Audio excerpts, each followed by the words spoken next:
And welcome back to the Multnomah Athletic Club for the 2009 World Handball Championships, live from Portland, Oregon, the Great Pacific Northwest, alongside Dave Fink. My name is Dave Vincent. It is the men's open finals this morning, Dave. We have Paul Brady, the gunner from Ireland, from Multnomah, County Cavan, up against the blonde bombshell, Allan Garner from San Antonio, Texas. Allan, what is he going to have to do today in order to defeat the guy that is chasing a three-peat at the World Championships, Paul Brady? Allan's played so well to advance here to the finals. He's beat three legitimate contenders to win this World Championship, starting with the monument Owen Kennedy in the first round, defeating him in two close 21-17, 21-17 games. Went on to defeat TGO, the great one, Dave Chapman, followed by another very impressive win against the hot-handed Luis Moreno. All three of whom, Dave, were on the short list to be contenders to win this championship. Allan having certainly the toughest draw of the two coming into this match. Obviously no surprise to see the gunner Paul Brady here. He's the two-time defending champion. He's the five-time defending U.S. national champion, only losing one match in the last 5 years on U.S. soil. Paul Brady is injured. It's been well publicized. We've seen the press releases. He has a high upper leg strain that leaves a muscle separated from the bone, and when he gets back to Ireland, he is reported to have surgery all lined up on that right upper hamstring and that quadricep area. Have you seen any difference in Paul Brady's game as an injured Paul Brady as opposed to the healthy one that we've seen over the last 5 years? I saw a huge difference between his quarterfinal match against Charlie Shanks and his semifinal match against Emmett. He seemed to be laboring quite a bit in that quarterfinal matchup with his countryman Charlie Shanks. He didn't move side to side all that well. It looked like he was having a hard time bending. Yesterday against Emmett, he looked like the Paul Brady we're accustomed to seeing, quick, moving side to side, moving forward, and getting low for all of his shots. Looks to me today, Dave, just watching these warm-ups here for the last 10 minutes, that Paul looks like the Paul Brady we're used to seeing. Having said that, though, Dave, I think Allan Garner has a very legitimate chance at winning this match today. I think this is an excellent matchup for the blonde bombshell. Paul's going to give Allan opportunities from the backcourt. Paul likes to hit those driving pass shots, gives a lot of players a hard time. Allan likes to shoot from back there with both hands. He's very capable of putting together long runs with those backcourt kills. To get you up to speed with what we have, what we're actually looking at here at the show court in the Multnomah Athletic Club, an audience that should be about 200, but I think there's more like 500 people here. Our crew featuring Jeff Kastner on the video work, Omar Lemus on the right side back wall, Jeff Kastner up front on the left side near the front wall. In the engineer studio, we have Chris Garad, and our sideline reporter, Kara Mack, is going to be interviewing friends and family and fans of both of the players, and hopefully the players, after this game concludes. In fact, let's talk to Kara really briefly, who is courtside now. Kara, you know, we look out at the grandstands right now, and there's just hundreds of people here, a lot of buzz going on. Have you talked to some of the other players that were in this tournament, like Owen Kennedy and Tony Healy and players like that, to discuss the matches coming up? I have not talked to them yet personally. I've just told them to be expecting me during the timeout. So we will talk to Owen for sure. He's up there. He's ready to watch. We're still looking out for some of the other players who are going to, I'm sure, show up in the grandstands. They're going to have a hard time finding a spot, though, because if you check out the crowd, huge crowd already today. So it's going to be very exciting. And I know a lot of people here in Portland are coming to watch handball and this huge tournament, and a lot of buzz yesterday about how incredible these players are. It's just never seen athletes like this. So it'll be very fun to watch, especially with these two in the match.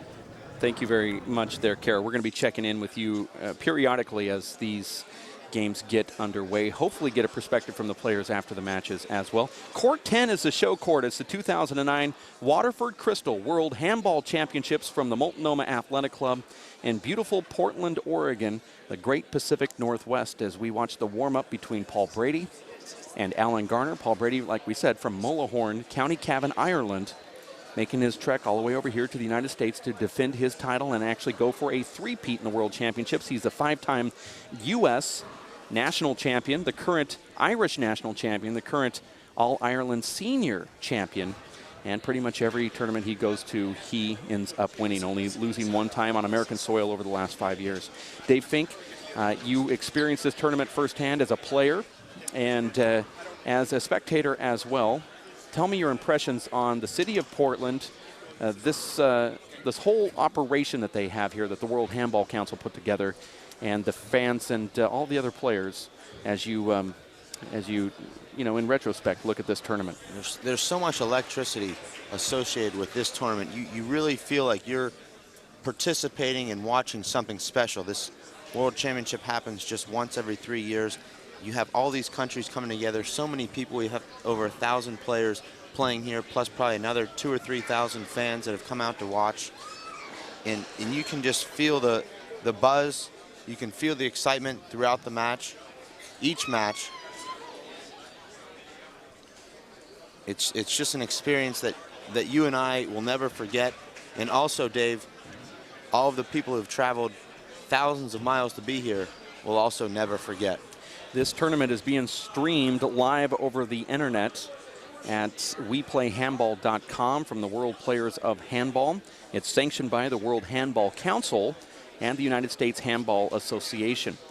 This tournament could not have even taken place without Columbia Sportswear, Waterford Crystal, and the committees that surround itself to these World Games. The city of Portland, Oregon, and all of the boosters, sponsors, those that donated, and volunteers. Over 1,000 participants in this World Championship, and they brought along with them about another 1,500 to 2,000 people. All of the hotels are taken. And when we first got here on the very first day, they had the Portland Marathon. About 30,000 people were participating in that. And the hotels were all packed. What was your time in that, Dave? My time is, it's actually, I haven't completed it yet. I've only done a couple blocks, but we will complete it before the trip is over with. Might be in a taxi cab, but we will complete it. It looks like Tom Sove is going to be our referee. He's a Northern California USHA board member.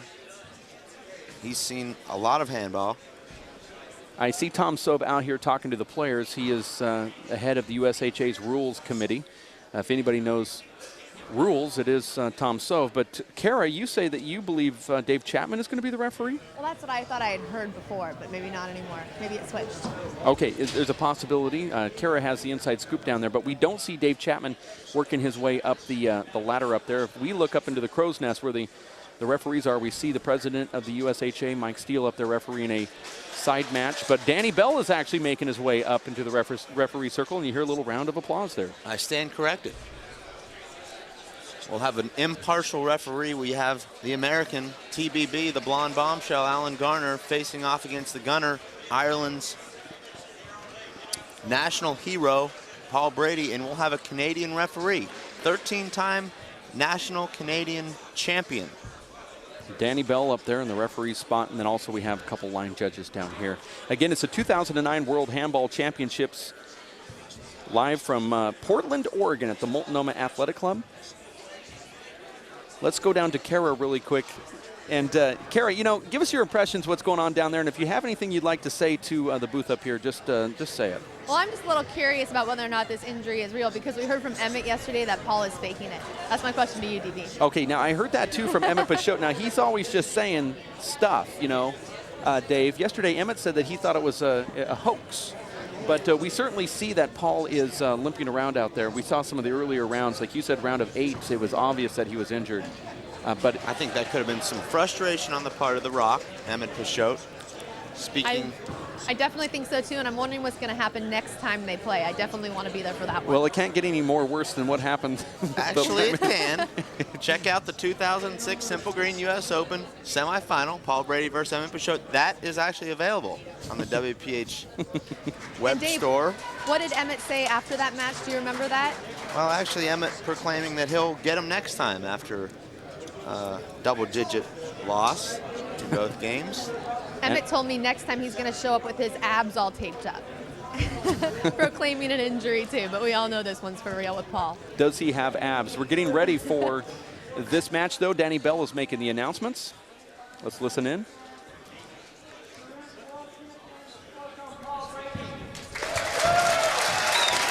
There's the round of applause for Paul Brady, as given by Danny Bell, our referee.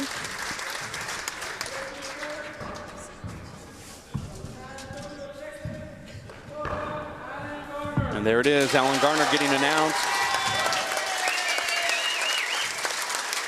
by Danny Bell. They're going to shake hands. 2 games to 21, tiebreaker to 11. In the booth, Dave Fink, and yours truly, Dave Vincent. Danny Bell working out the line judges here. In our engineer studio, we have Chris Garad, Kara Mack, sideline reporter, Jeff Kastner on the camera, as well as Omar Lemus. Hello, Omar. We now have our line judges. Here comes the score, 0 serve 0, and play is officially underway. And there it is. Nice start there for the gunner. 1 serve, 1 rollout.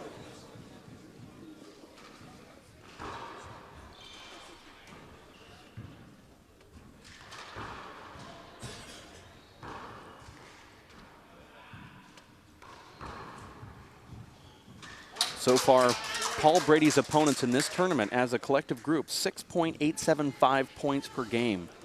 And that includes 13 points in that first game for Mehmet. That's the most points scored on Paul Brady on American soil since last year's Simple Green U.S. Open. And that's the shot that Allan Garner is going to hurt Paul Brady with all day, I think. 1 serve 0. This is the first game. That's a short ball. Allan has the weapons to disrupt the gunner's train, and I think to take this world championship. Oh, wow.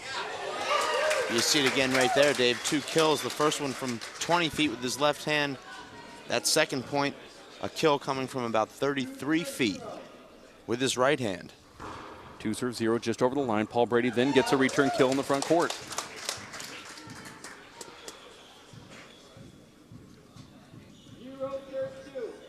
0 serves 2. That's a short ball. That serve looked good. It looked like it was about just an inch over the line. Paul trying to sell it with a fist pump, and that ball, I believe, was short.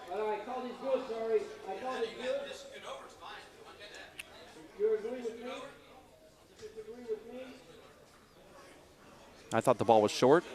Danny Bell's thinking about it now. He might just replay this.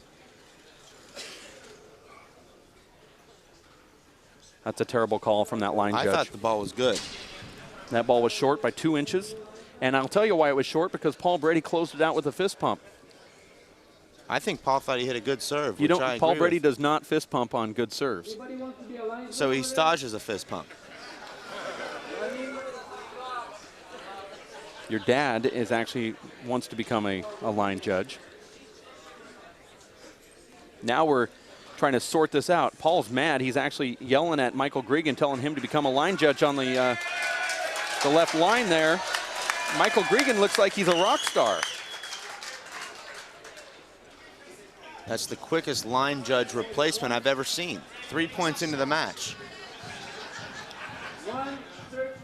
1 serves 2. I disagree with this call. That was a short ball. I guarantee the next time Paul gets an ace, he's not going to fist pump it. He doesn't even fist pump a kill shot. Allan Garner overhitting that 3-well wrap shot. That wasn't a bad shot. Paul Brady taking care of that shot from 38 feet. Flat kill. 2 serves 2.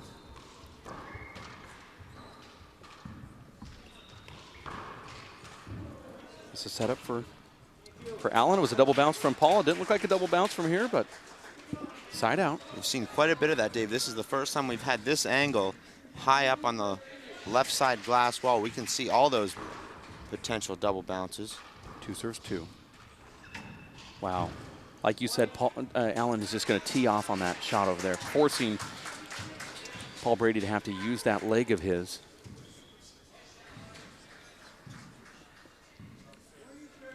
You heard the score, 3 serves 2.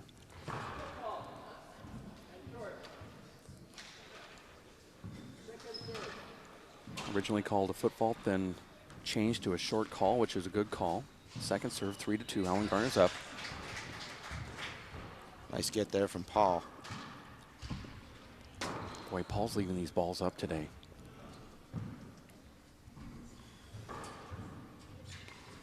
Allan has the tendency to make every shot look like it's up. Everything's a setup for the blonde bombshell. Wow, look at that ball. He just blew it past Allan Garner. Actually, that was a mid-speed reverse. 2 serves 3. His mid-speed is still better than most people's. We don't talk about Paul Brady as having one of the top serves in the game, but we've seen over the last couple of matches, Paul Brady able to stretch his lead behind a number of ace serves. Here's a second serve.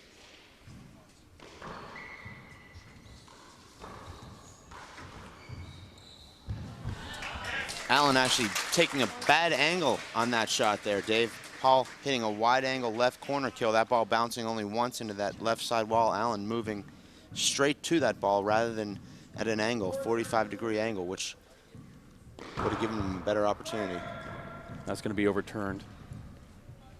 Let's see if it's appealed. There it is. I called it short. 1 degree, 1 disagree. Paul Brady's line judge actually agreed with the call. Luis Moreno, actually one of our line judges, behind the back wall. Luis Paul saw Brady, what I saw. so versatile, able to end rallies with the fly kill, the back wall, the Irish whip. Score is 5-3 here. This is the first game. A nice get from Paul. Crowd loves seeing that here. And So does Allan Garner. He loves seeing his opponent hitting shots behind his back. He knows he's going to get a big setup, and he takes care of it. 3 serves 5.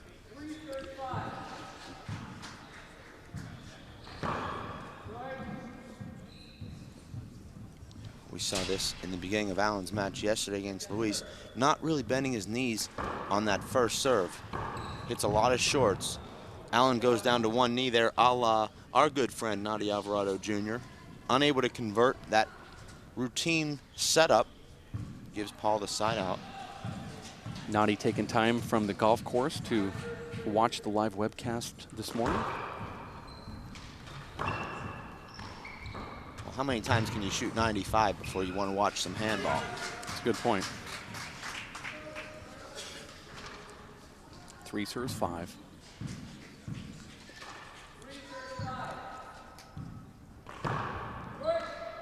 This crowd is so quiet today, Dave, that they're actually listening to our commentary from up in this booth area. So now I'm whispering. 3 serves 5. Second serve. Good serve there from Allan. Jams Paul a little bit. I like that shot right there. Paul with a miss hit. Surprised Allan didn't look to shoot that ball.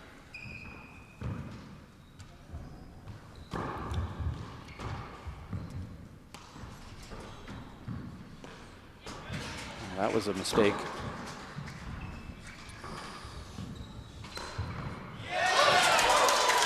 That's that ability of Allan Garner. He's able to stay patient throughout a rally. He worked his way to a nice setup there right around the restraining line. He buries it in that right corner. 4 serves 5.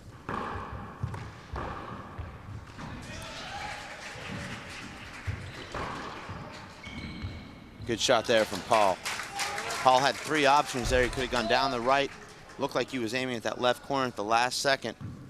Hits that pass with a reverse on it, straightened out.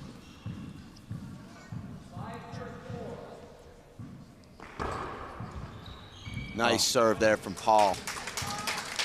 That serve was only 58 miles per hour, Dave, and just died when it got to that back wall. You heard the score, 6-4. That could have been called a screen, but it wasn't. Love that safety shot Paul uses with his left hand when he's in trouble. This is going to be a setup for Allan. That's an avoidable. Nope. Allan wanted it.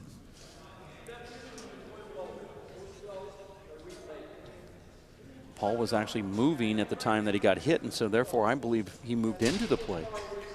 Looked like Paul started moving to the right just about a fraction of a second too soon.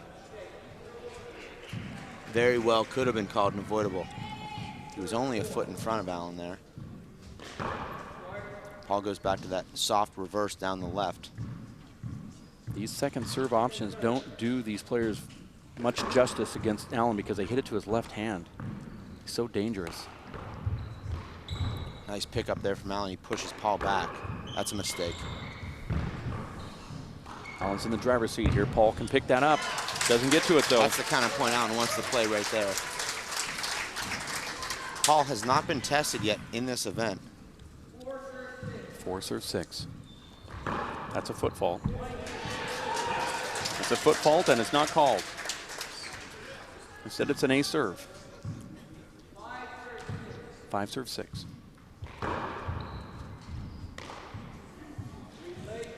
That stings, and it will leave a mark.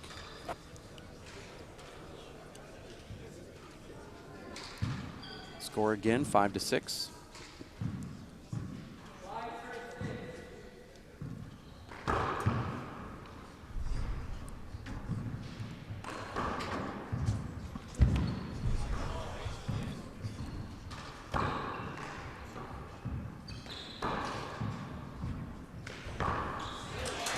Allan not extending on that right-hand swing. We've seen that 3 or 4 times. Allan not moving his feet, get himself in the right position, and he's losing a lot of his power by short-arming that swing with his right hand. We'll see if he can make that adjustment. He'll need to. First game, 6 serves 5. Paul Brady with the blue shirt, sponsored by the New York Athletic Club.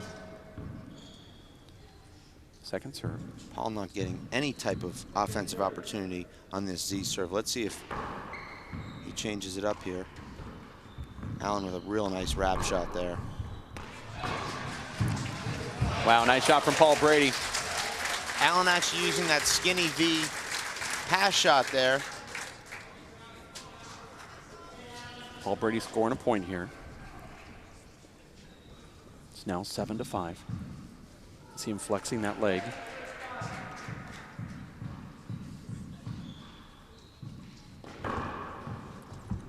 See that reverse?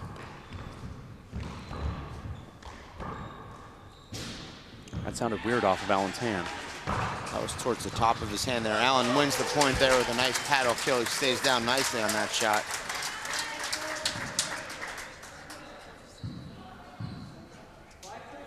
Five serve 7.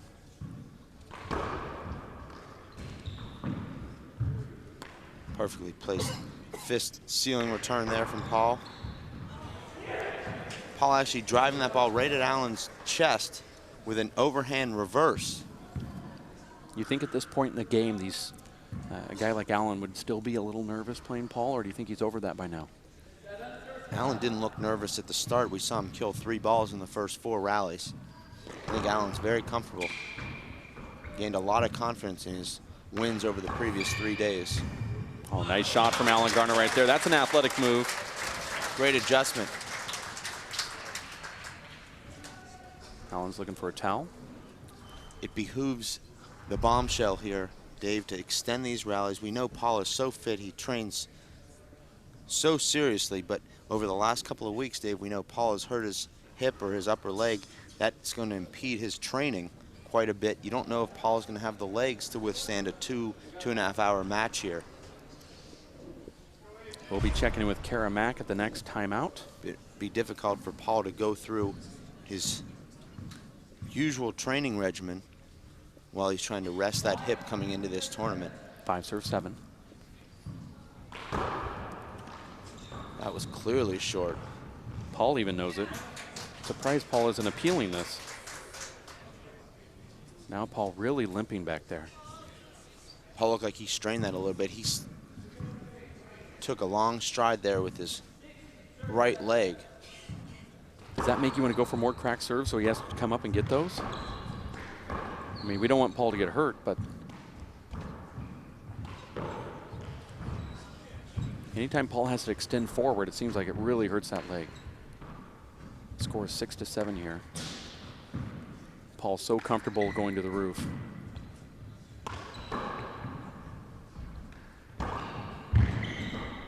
This can be a setup for Paul.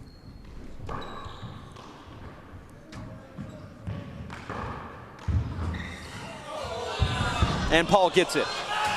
The crowd going nuts out here. Both guys tired now at this point in the rally. And Allan gets that ball back. That's remarkable, and he gets it again.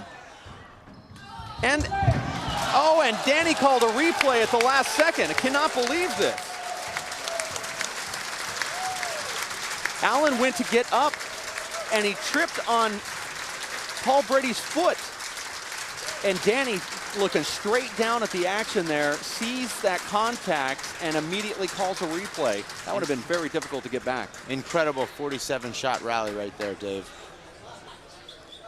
Absolutely stunning out here. The chain of events, I thought that ball was down 3 times, maybe 4.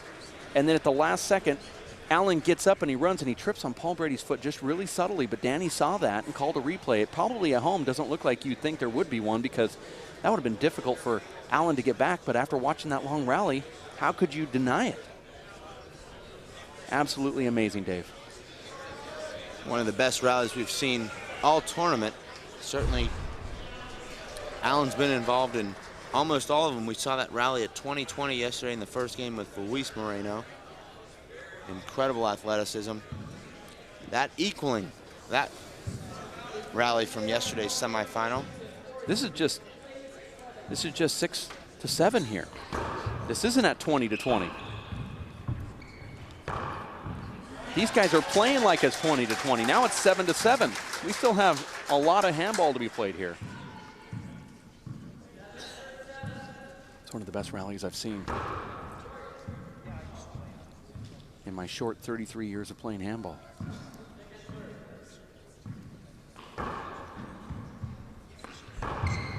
Paul does so well with that shot there. Very difficult. It's a setup for Allan. That's a good break there for Paul. Paul does well to keep that rally alive with that.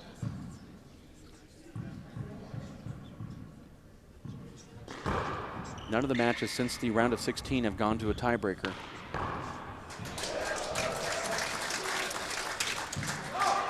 Allan caught a little flat-footed there. That ball popped up. I think he thought it was running straight down that side wall. 8-7. Paul serving extremely well down the left. Gonna See see how he really pushes off that back foot there for that fly kill. Buries it straight off the right side of the front wall. If Paul scores here, you may see a timeout from Allan Garner. 9-7, first game. You have to wonder, Dave, if Allan's just a little bit winded after that long rally at 7-7. You see there putting a pretty routine shot in the ground. He's lost 3 points here very quickly. That ball actually made it. From our angle, Dave. I apologize. Our angle, it looks like it skips, but it actually makes.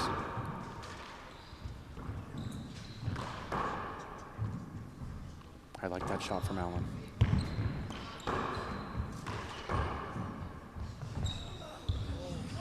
Tremendous shot there from Paul. Loads up on that ball and drives that ball across his body down the right side with his left hand, chest high with a reverse. 9-7. Not a good serve there. Great get there from Paul. Now here's a setup. That was a, I thought that was a miss hit, but the ball didn't do anything for Paul.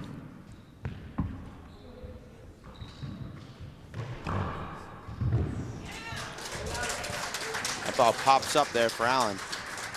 We saw him do that double clutch move there again. We've seen that throughout this event. Those slow balls that come to his right hand seem to give him the most trouble. 7-9.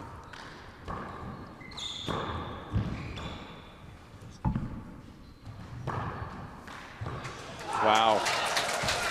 Disappointing there for Allan. 2 very easy setups. Unable to convert either. Paul re-killing that front wall, back wall kill shot attempt from the bombshell. 9-7.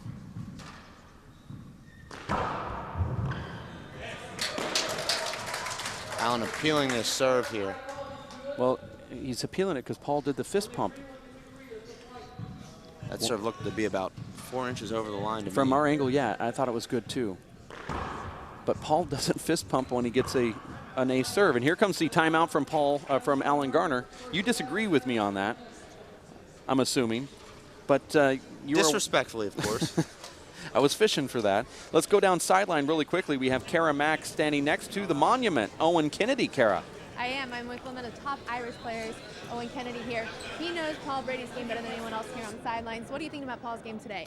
I think he's serving particularly well today. I think most of his aces so far, or his points so far, have come from serve, return from Allan, and a quick kill, you know. So he seems to be on form, and that's the remarkable thing I think about today's matches. Both players, there's no sign of nerves at all. They're killing great ball.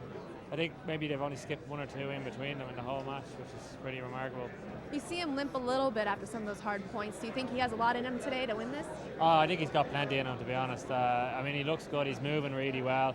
Maybe after the rally he might be feeling a little bit of pain, but when you're watching a move like that, it doesn't seem to be too much wrong, you know? Yeah, well, his game looks like it's not faltering at all, but this is going to be a tough match for him, it seems. I mean, already being 11-7, he's been taking on a lot. He's been winning these matches so easily the past few games. Yeah, I think that'll stand him as well over the course of the whole match, that he's come through relatively unscathed, you know. He's had 3 relatively easy games, whereas Allan's had to fight all the way, you know.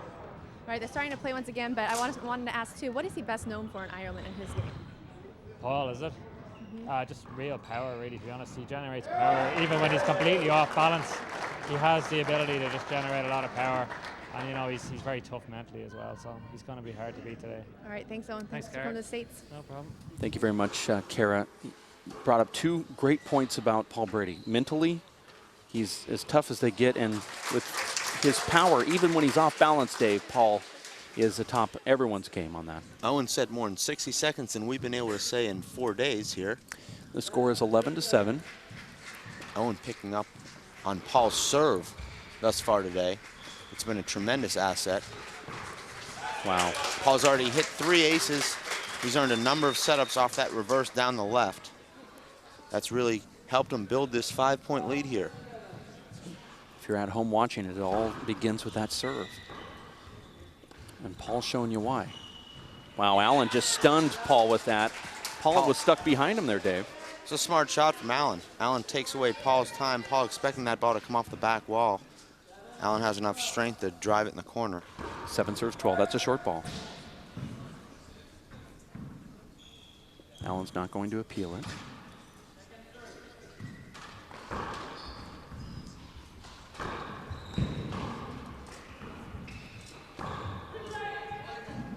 That's a shot that Allan should put away.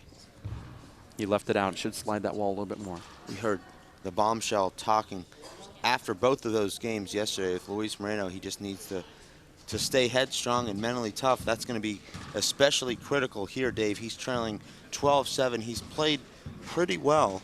He was actually tied with the Gunner at 7. Now Paul's raced to a 5-0 run. Allan's going to need to answer here. 7 serves 12. That's a short ball. Allan hasn't been the same since that big long rally when we were tied at 7. Paul seems to invite that sort of stuff.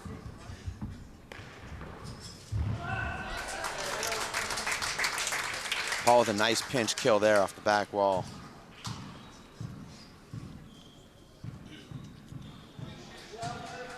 Serve 7, first game, going to 21.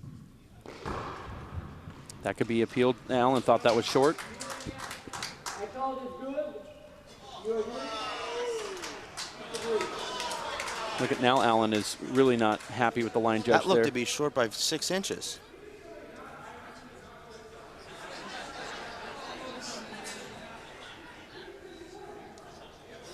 I might have to agree with you, Dave Vincent, about the fist pump after the short serve. He's 3 for 3 on those. He doesn't do it when he gets the ace on the good serves. Why is he doing it only on the short? He's trying to sell the referee. Allan not even really playing that ball because it was so far short. That should be a lesson to Allan. He needs to play through everything. 13-7. Ball goes down the right, not a good serve. Allan's not happy right now. It'll turn to frustration if Paul wins a point here. There it is, side out. Now Allan feels somewhat better with himself here. Allan said to Paul, you've got an Irish guy on the line here, and then Paul points over to Luis Moreno, so you got an American guy on the other line.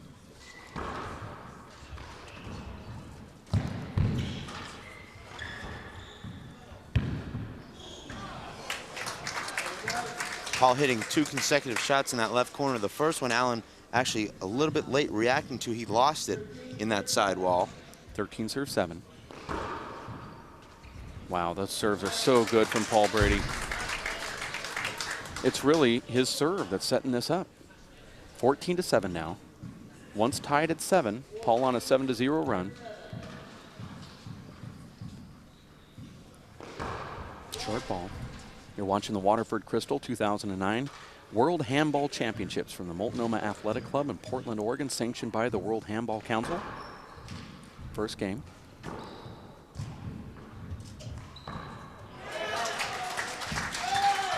Both players a little bit surprised by the hook on those last 2 shots, both making the adjustment.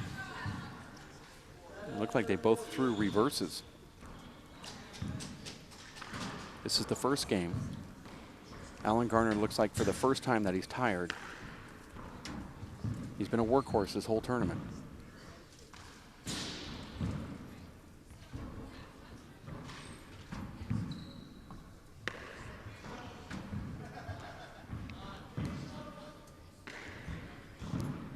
Both players just playing defense, looking for their opening. Here's the opening right here.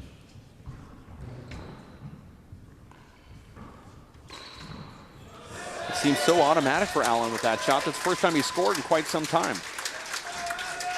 Now 8-14. Well played point there for the bombshell.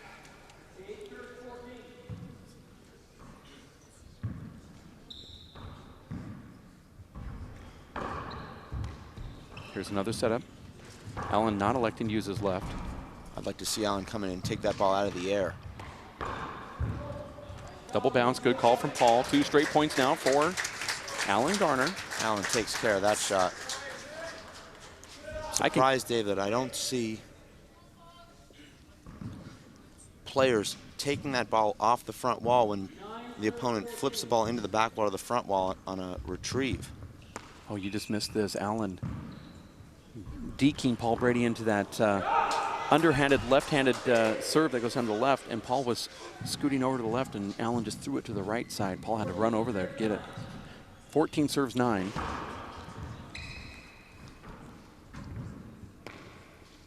I know that there's something up with that, pumping the fist on that short call. That's a nice shot from Allan Garner, because every time I make a mistake in the webcast booth, I do a fist pump up here, so try to cover it up. I wondered why you fist pump 30 to 40 times per game. It's actually 40% of the time. 9-14, first game, 2 games to 21, tiebreaker to 11.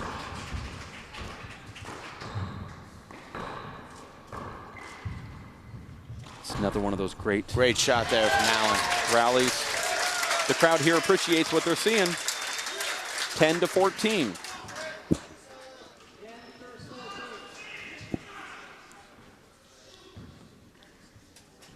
Allan likes what he sees with that return from Paul Brady.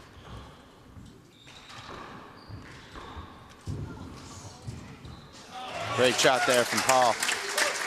Paul runs in, covers that fist kill from Allan Garner.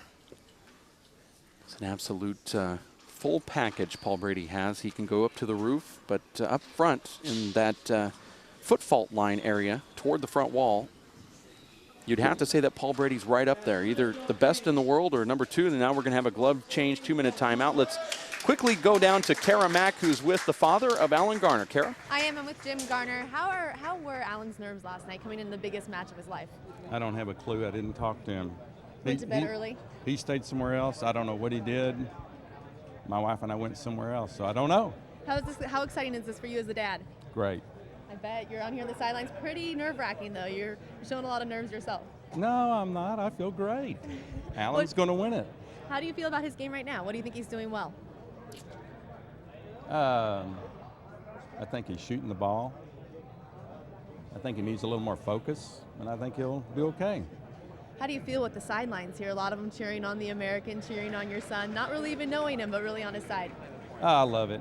I mean, I think playing Paul Brady is a great honor, you know, truly. I mean, he's such a great player, and Allan's going to have to play great. So how did Allan get into handball? What's his story? I used to drag them to tournaments, and they just started playing, and I have 3 sons, and they all love the game. So Allan probably more than the others, but we played when they were little until they could beat me, and then I quit playing them. When do you think he realized his potential to be able to travel these tournaments and be the world's best? About age 15. Quite a while that he's been working at He's it. a good athlete. Yeah, he's you know, if he'd have been more dedicated, I think he'd have done well. But I'm real proud of him. He loves the game of handball, and I think that's what's nice. You know, this is fun, but I'm glad that he loves the game, and I hope he plays it all his life. And he has kids that play it. Watching all these players all week long, what do you think is the key to beating Paul Brady today? Keep moving him around, keep him out of the front, because when he's like David Chapman. When he's up front, nobody's going to beat him. I don't care who they are. I mean, when they're up front, they don't miss. Oh, come on. You think one person can beat him. Who is that? Oh, Allan Garner, you bet, today. All right. Thank you so much, Jim. Back to you guys. Actually, you know, Paul Brady's game, he's so good up front, so good in the back, so good on the side, so good in the middle. Doesn't Actually, really the matter. highlight of Allan's dad's day, Jim and Allan's mom, hid behind a pole on my way to the club this morning and jumped out and surprised me. You've never seen 2 happier people in your life. Well, that 2-minute glove change timeout has concluded. Now we're going to get back into play. Paul Brady serving at 14-10. It's the Waterford Crystal 2009 World Handball Championships from the Multnomah Athletic Club in Portland, Oregon. Here's the serve from Paul Brady. As the crowd hushes. Here's a setup. Paul pounces on it. Allan a little bit flat-footed there. You know, you take that 2 to 3 minute timeout and you come back in, it takes a couple of points to get those legs moving again. Allan can't afford to give away 2 or 3 points here, trailing 15-10.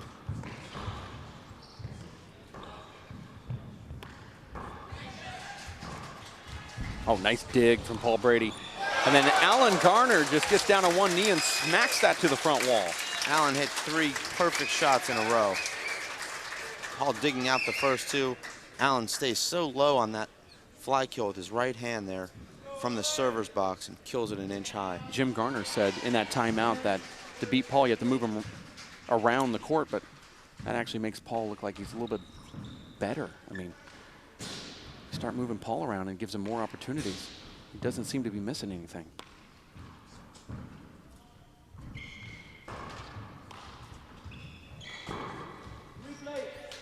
Now there's a fist pump from Paul Brady. Always trying to sell the fist pump. That time to no avail. Paul knowing that he missed his spot there badly. One of the few errors you'll see Paul make there in the front court. The announcer's curse. 11 serves 15. That's the first ball Paul's hit in the ground from inside the server's line this event.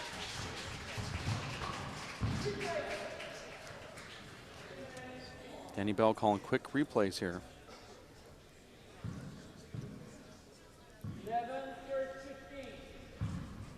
11-15.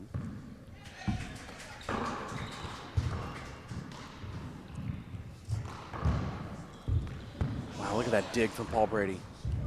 But he could not catch up to that one.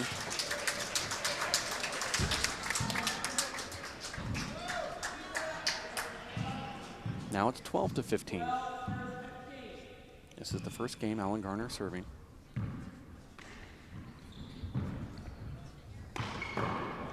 Amazing shot from Allan Garner. That 2-minute glove change did him some good. 13-15.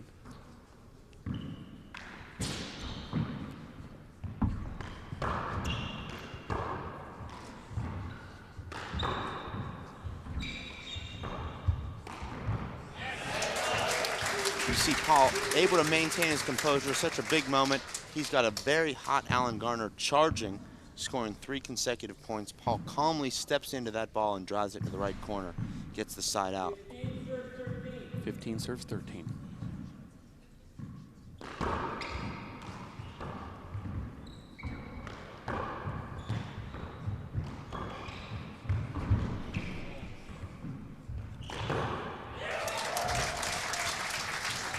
Paul just puts that ball away dead center. Great shot there from Paul. Looked like he was going to hit a pass there. Allan back on his heels just a little bit. Paul able to take enough off that ball and just bury it. 16 serves 13. There's that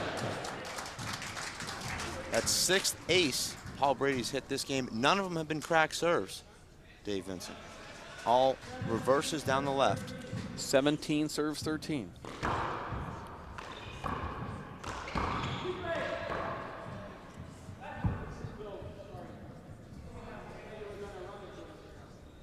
Danny has a tendency to call these replays too soon.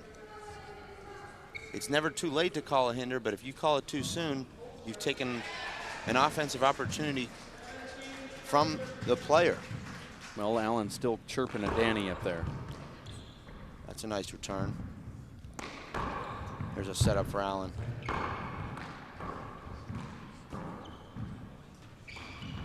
Wow, that was a huge miss hit from Paul Brady, and Allan knows it too. That was a free point for Paul Brady. This should be 18 to 13.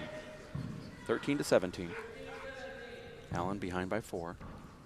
For most people, this would just be a moral victory to have 13 points against Paul Brady.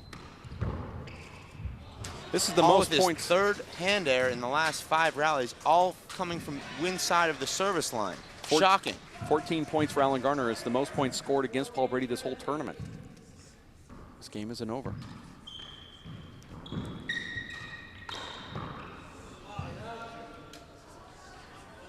That's Allan's shot right there. That's the shot that he wants and he'll take.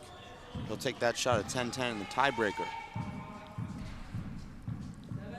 Didn't look like Allan bent down for that shot either. He's really flat-footed. Wrist. Allan called a wrist on that, and now we take a quick timeout.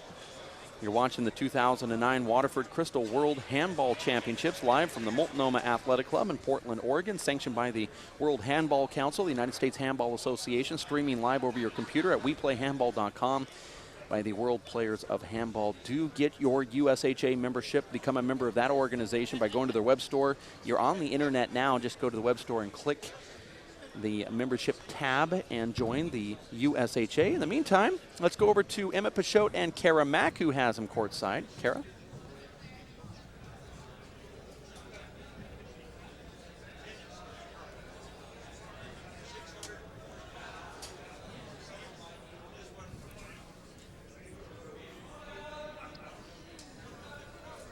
Seems like we're having a little bit of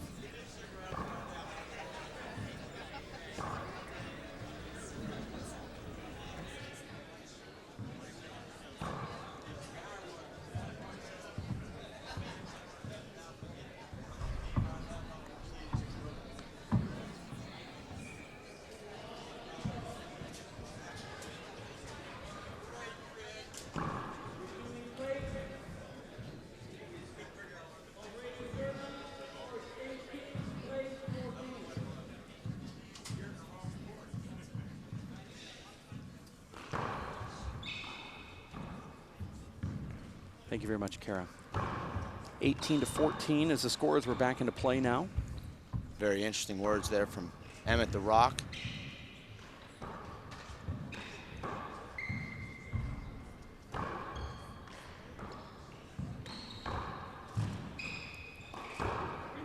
Wow, Allan had an opportunity there. He had Paul pinned, did not hit that ball down that left wall. What happens when you're a player and you have that lane and you just can't execute? Is it because of your legs or is it just in your head? Looked like he rushed that shot a little bit. Also hit that with an overhand fist. Not sure if he had the control. There's another ace from Paul Brady. That's ace number 7. Score here, 19 to 14. Paul's aces are double bouncing before the back wall. If you can do that at home, next time you go play, you're going to have a huge advantage.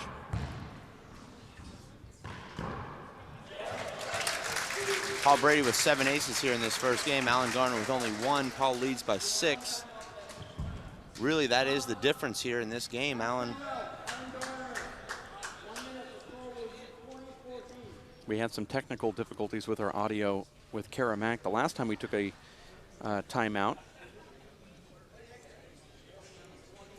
We're going to go ahead and we're not going to go back down to her at this moment. We'll stay up here. It's the 2009 Waterford Crystal World Handball Championships, Portland, Oregon, brought to you by Columbia Sportswear, as well as Waterford Crystal, the World Handball Council, the United States Handball Association. Like we said earlier, do become a member of the USHA by joining on their web store. If you like this live feed streaming live over the internet, go to weplayhandball.com. There's a website called wphpass.com and become a member of the All Access Pass, so you can watch free live webcasting by joining the WPH. Certainly, though, get your USHA membership, and if the World Handball Council has a membership, join them, because the 3 organizations bringing you the live feed try to support those that giving you this live coverage from the Multnomah Athletic Club. We're back into play. Paul Brady serving at 20. 20 serves 14. This is game point versus Allan Garner. That's a crack, and he gets it. There's ace number 8 for Paul Brady. Closes out that first game. Frustrating there for Allan Garner. He played toe-to-toe with Paul Brady for much of that game. Comes up on the wrong end of a 21-14 first game loss. Let's go down to Kara Mack, who is courtside at the moment. Kara, what do you see? I am courtside. My mic is now working, so you guys can hopefully hear me. I was talking to Emmett Bachot earlier, and I'm going to try to grab him here again, because I talked to him yesterday, and he was kind of saying some controversial things with Paul Brady and his injury. So I'm going to find Emmett. Give me a couple minutes here, and we'll hopefully have a good interview with him. Actually, I see Emmett. He's standing near the American flag between court number 9 and court number 8, if that helps you out. We are, though, at court number 10. It's the show court. The Multnomah Athletic Club up in the Crow's Nest alongside Dave Fink. My name is Dave Vincent. Jeff Kastner on the cameras. Omar Lemus as well, operating the one on the back right side corner that you see through your computer. And Chris Garad, who is in the engineer's booth. Gene Cosimoto doing the statistician work. We appreciate what she is doing. In the meantime, let's go back down to you, Kara, who seems to be a microphone hog today with Emmett Bachot. I'm with Emmett Bachot, who did lose to Paul Brady yesterday in the semifinals and said some very controversial things yesterday. You're repeating them today. You think this injury is a fake? Yes, absolutely. Why do you think it's a fake? Because it helps him, kind of play it off, and it made me think about his injury nonstop when I was playing him. So I think that's what he wants to happen. He wants to get in the players' heads. What do you notice about his game that would enable him to carry on this fake, the limp and everything? What do I notice about it that is making him... You don't think that he's, actually... Oh, no, he's just limping to make him, oh, yeah, he's injured type of thing. Do you notice any difference in his game and the way he's playing? No, I don't. So playing him yesterday and Allan now playing him today, what do you think Allan needs to do in order to beat him? I think he just needs to keep shooting. He seems to be... When he's shooting, Paul's making mistakes. He's running up and rushing the shots, and I think that's to his advantage, to Allan's advantage. And you played Paul quite a few times. This is Allan's first time, I believe. So any other advice that you would have for him? Well, I've never been successful against Paul, so I think Allan has to figure it out for himself. Which might actually be a good thing for Paul, because he's never played Allan, doesn't quite know how to play him either. Yeah, that's true. What do you notice the difference between Irish handball players and American handball players and Canadians? The Irish handball players have an Irish whip, and they've also developed an American style. They seem to be more mentally headstrong as well, and they don't let nerves get to them. Tell me about this Irish whip. Why can't you have an Irish whip? I didn't grow up with it. It's something you got to grow up with and learn. That's right, yeah. All right, thank you so much, Emmett. Sure. Well, Emmett's saying some controversial words right there, and of course, those words coming from Emmett himself and not necessarily from the booth up here, as we try to give you the analysis of what we see on the court. Unfortunate, Paul Brady's such a classy gentleman, such a great champion. Paul Brady's proven he doesn't need any kind of edge to beat anyone. He left everyone in the 2009 U.S. Nationals under 7 points a game with no injury. He doesn't need any sort of advantage or any sort of mental edge. Paul Brady's been hurt for a couple of weeks. He has certainly no reason to lie about that. And you noticed Emmett getting real quiet as he started talking about Paul Brady's injury as Paul was walking past Emmett. Then after Paul was out of earshot range, Emmett became very vocal about that alleged fake injury. Well, that's Emmett very resentful, but possibly a little bit spiteful about his string of losses against Paul Brady. Looks to take it out with words. A little bit unprofessional. I would say that those that were standing around listening to that interview were just shaking their head, as were some of us up here. Emmett Peixoto certainly has his opinion. That's fine. We have ours too. Paul Brady is the victor in the first game, 21-14. Game number 2 is coming up in just a few minutes. You're watching the Waterford Crystal 2009 World Handball Championships, Multnomah Athletic Club in Portland, Oregon. Alongside Dave Fink, my name is Dave Vincent, Jeff Kastner.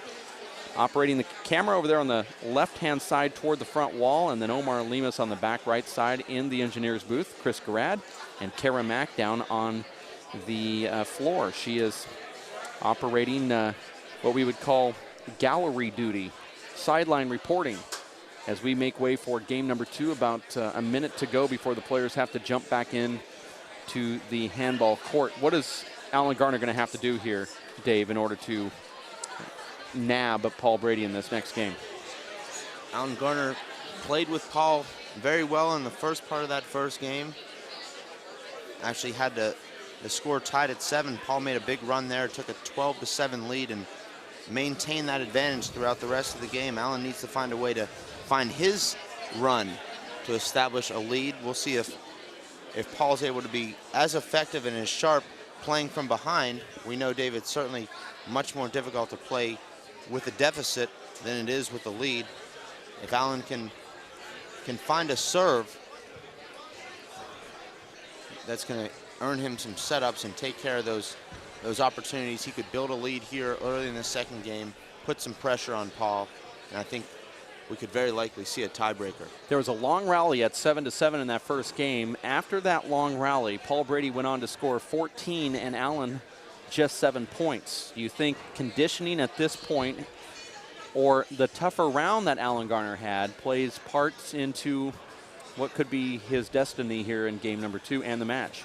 I think a lot of that had to do with experience. Paul sensing the opportunity there. He sensed Allan a little bit winded. Maybe Allan should have taken a timeout there at 7-7 or 9-7. Paul able to find just that extra gear there to separate himself from Allan, and from there able to just coast to the victory. Certainly helped by that great serve he's got going down the left. Allan has had very little success with any of the serves he's tried.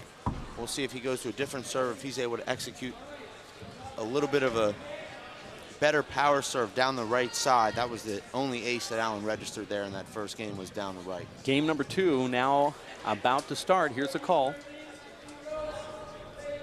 0 serve 0. Paul Brady, sponsored by the New York Athletic Club. Not a good start there for Allan. There's a fist pump there from Paul Brady. I did not see a short serve or a screen of any kind. Just for the record. That is short. Paul does do a fist pump on that. That was short, though.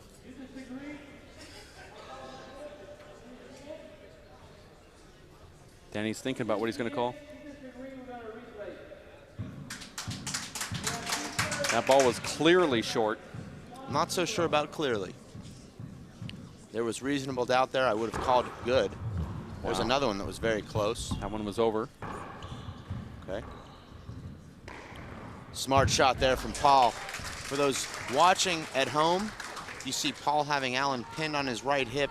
Paul uses that wide angle right corner kill to angle that ball away from Allan. Smart shot. 2 serve 0. Paul can jump out to big leads. We saw that in pretty much every single one of his matches. Now 3-0 versus Allan Garner, and another fist pump. 3 points for Paul and 4 fist pumps if you're at home keeping score. Which I am. Keeping score, that is. Well, you're at home in this webcast booth. I don't know where that would be. Paul wasn't screened. There might have been some contact.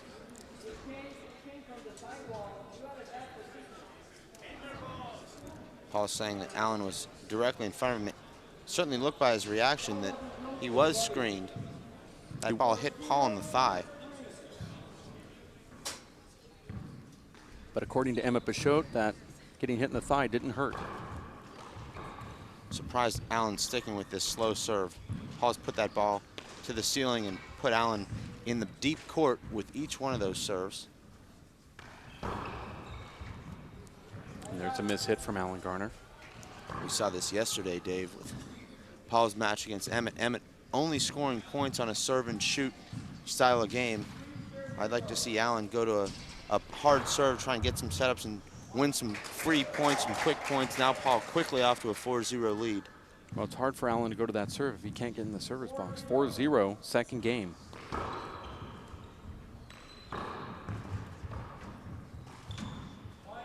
That ball skipping in. Paul is just going to try to take care of this one as quick as possible. Allan Garner calling a timeout after going down 5-0. It's the second game. First one went to Paul Brady, 21-14, the 2009 Waterford Crystal World Handball Championships.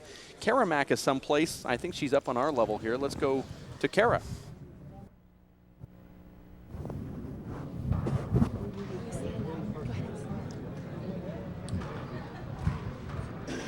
I'm up here with Kit Finnegan, who knows Paul's game very well. You have a club that Paul actually plays at. Talk about his game and his commitment to it.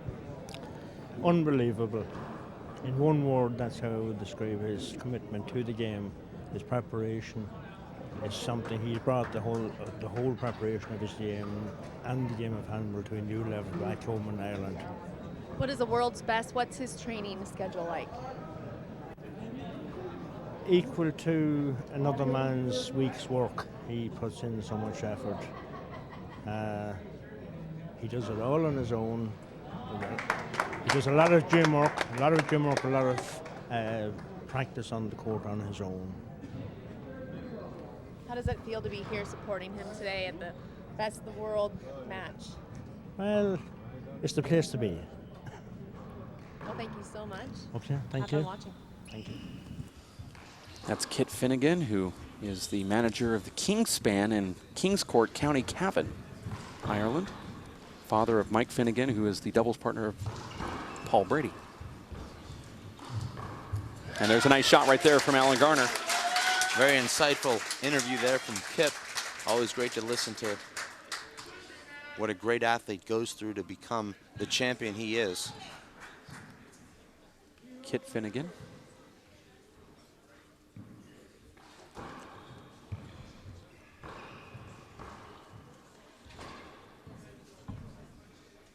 Oh, Paul fought that ball off. Still able to kill it. Paul like a tiger in there right now. He's pounced on his prey. He's all over the court. He's dictating every one of these rallies.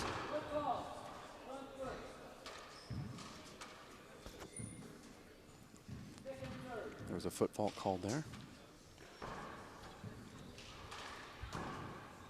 Paul Brady dives in and gets that ball. Very few players pick up that Allan Garner kill in the left corner, if any. Paul Brady not only picks it up, he comes back to win the point. Paul Brady's running away with this second game. This is the Men's Open Finals. Waterford Crystal World Handball Championship, 7-0.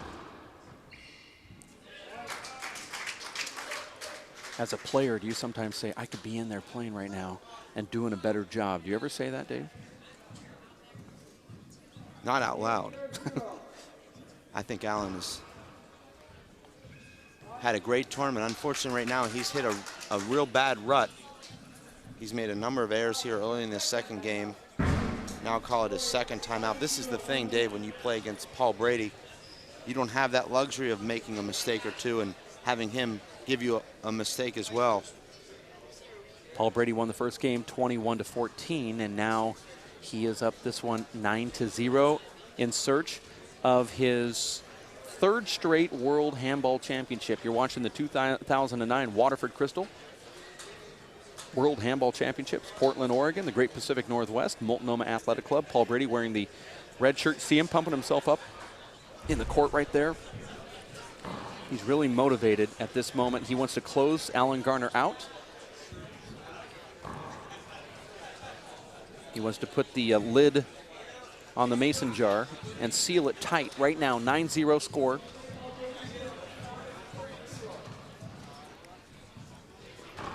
Oh, Allan looking to the left side. Play back in, Dave. A lot of people may allude to Allan's conditioning here. The reason behind this slow start in this second game. It looks to me that Paul Brady has just demoralized Allan Garner. That's a bad call. That's such a late call. Paul was on his way back to the retrieving area. It was such a late call. Paul Brady put himself in a bad position, so Allan hit the ball there, and Paul didn't even fight to get to it.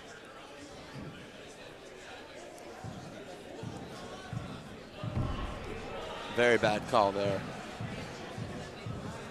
It was so late. The crowd buzzing out here now. 9-0 is the score.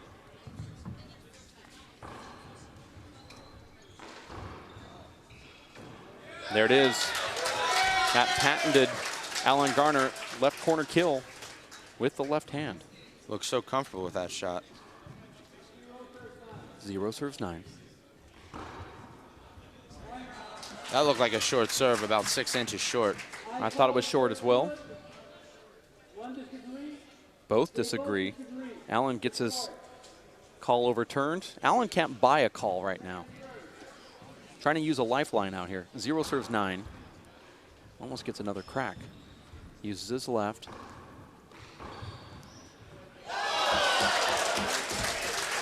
Allan gets off the schneid with a quick wrist snapshot kill in the front corner. Actually, dead center, not front corner. Surprised you didn't correct me on that, Dave. Hopefully for the gallery and the Garner faithful, that snap kill in the off the middle of the front wall can spur the bombshell here to a nice run. That could be appealed, and probably will be. Clearly depending. short. I'm surprised referee's not seeing those. I saw both of the line judges looking at each other, giving hand signals, as if to say Luis Moreno and Michael Gregan are line judges, and they're both giving signals to each other like, do you see that as short or good? Would have been interesting had Danny called an avoidable there. Paul could have actually appealed that serve, and it would have been a second serve. Possibly could have been a second serve, depending on which way those line judges were talking when they're giving the thumbs down sign. And that ball hit Paul again. That ball actually hit the ground first. Allan's technique so much better with his left hand off the back wall than with his right. Lets the ball drop quite a bit more with his left hand. Paul thought about pouncing on that. This can be an opportunity for Allan, but he doesn't kill it. He goes in there with the fist and gets it. Looks like Superman diving for that ball there. Allan likes to dive and use his fist. 2 serves 9. There's no question there.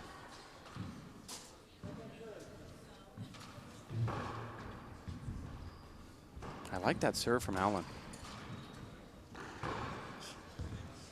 Unfortunately for Allan, mishits that setup opportunity, gives Paul the opportunity, and Paul crushes that ball down the right with his left hand. 9 serves 2.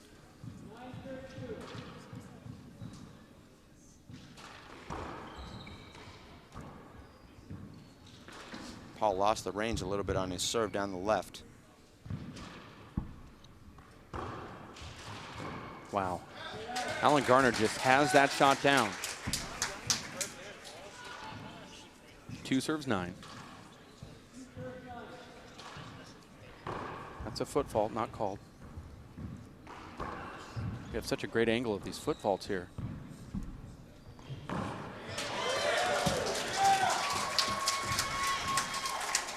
Wonder why we're not actually the line judges up here. We've done that before with the headsets on. With a great deal of success, I might add. Oddly enough, you and I don't ever really agree until we're line judging. Makes me believe that most of the stuff that we do is all for show. Until it's official. 4 serves 9. This is the second game. Allan loses the first one, 21-14. He was down 9-0 at one point.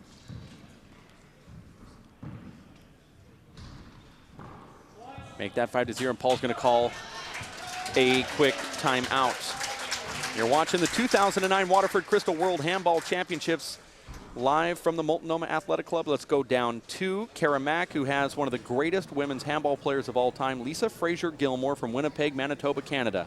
Kara? That's right, one of the top women players here. She's watching Brady and Garner. What do you find most impressive about each of their games? Well, just their power, the sound. We were talking about the sound that Brady hits the ball and just how hard it sounds when he's hit the ball, and just their mobility, their agility, being able to pick up everything and just finish the shots.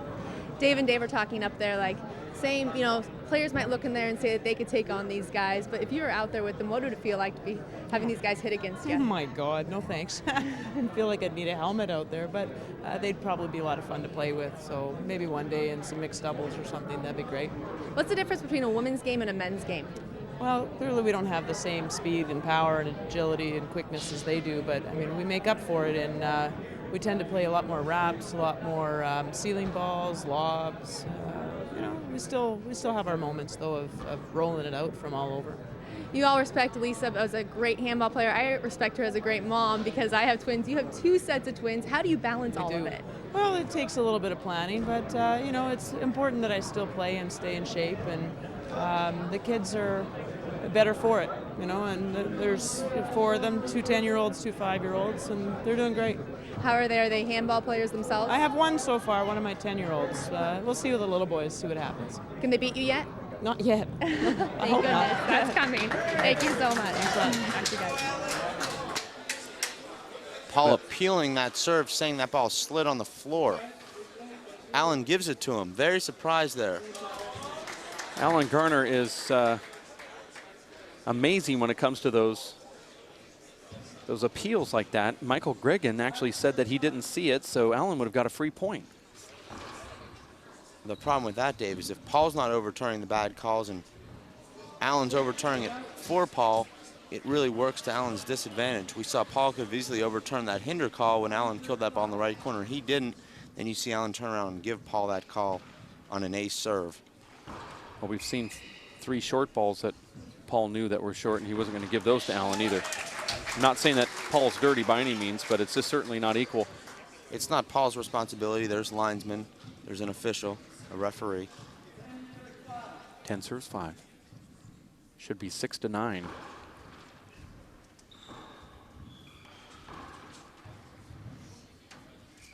But you know what? Allan might have seen that ball slide too. And if he saw it, then he has the right to say that. Certainly does. This is a gentleman's game. You wouldn't know anything about that. So you're there.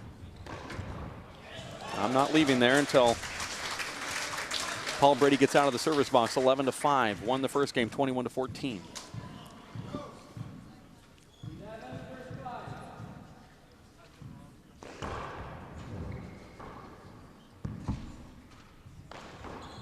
Paul's a little bit of a miss hit there.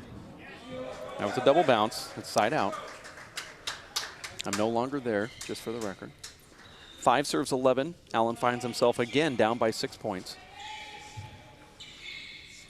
2009 Waterford Crystal World Handball Championships. 5 serves 11. There's an ace from Allan Garner. Beautiful serve, catches that crack. 6 serves 11. Here's a setup for Allan. Thought about pouncing in on it. That's the ball I'd like to see Allan run in and take out of the air. I agree. Let's Paul right back in the rally. Both of these guys very comfortable going to the roof. Here's a big mistake right here from Allan, though. Nice shot there from Paul. He goes to that Irish whip.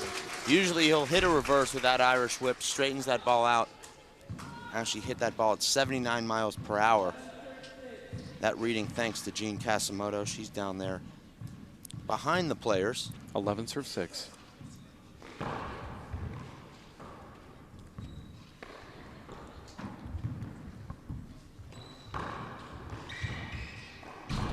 That's a punch fist fly kill. That was overhit by the bombshell. That ball comes off the middle of the back wall. Paul takes care of it. 12-6. Second game.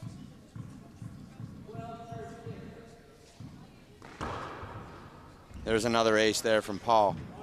Allan not making that adjustment, trying to let that ball come to the back wall. That's the 9th ace Paul's hit down the left. virtually the identical serve. 13 serve 6. Paul's going to peel that, but that was clearly short, maybe 4 inches short. We see our linesman at the back wall agreeing. They didn't even flinch, almost as if to say, I'm so obvious. That's a rare swing and miss from Paul Brady. In one wall, Dave, players are granted 3 appeals per game. If your appeal is overturned, it doesn't count against you. If you have 3 appeals that the call is upheld, you're out of appeals. Very similar to the NFL.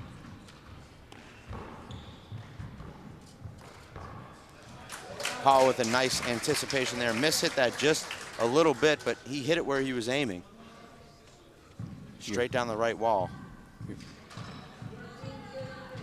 13 to 6. Allan's going through a little lull right now.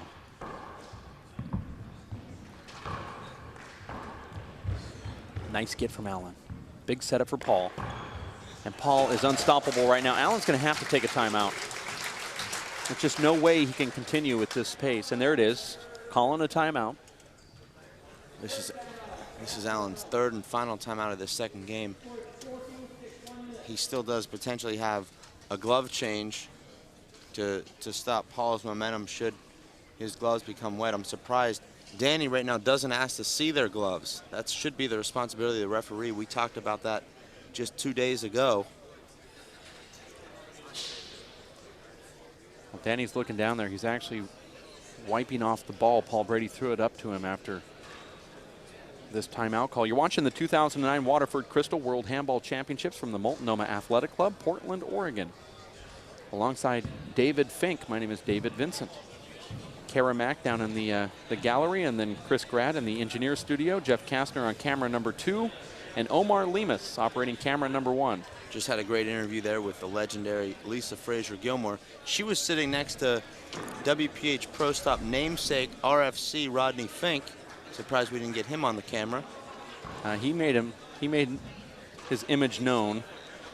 Kara Mack goes up to Jerry Healy, Tony's father, and asks if she can get him on to the microphone, and he said no. So you know what, Kara? The best thing to do is just go up to him and just start talking. I'm not that cruel, DB. I am. 14 serve 6.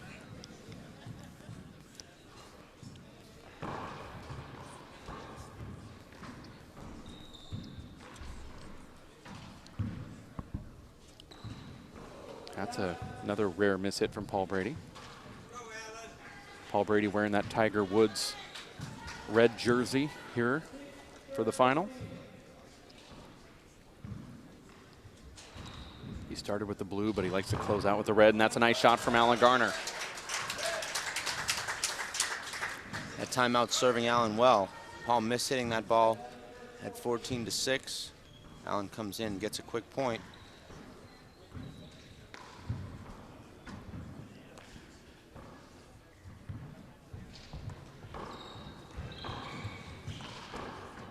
I like that shot from Allan. That ball squelching around the back.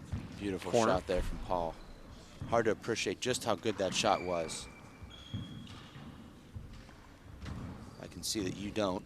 Oh, I thought it was a great get. Had a lot of power, too. The fact that he was able to even get a hand on it was good enough, but he put it in a perfect spot.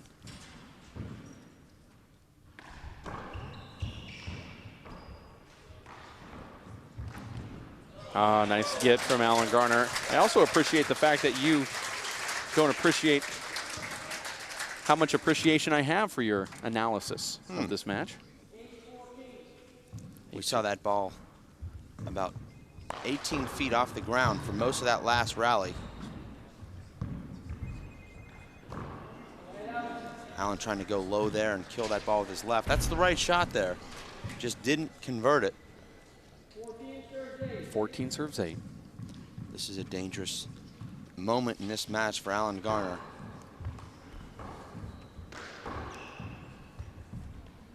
Paul Brady leading now 15 to 8. Allan has no way to stop Paul's momentum. He's called all 3 of his timeouts. Paul could easily run off 6 points here and retain his world championship. That's a short ball.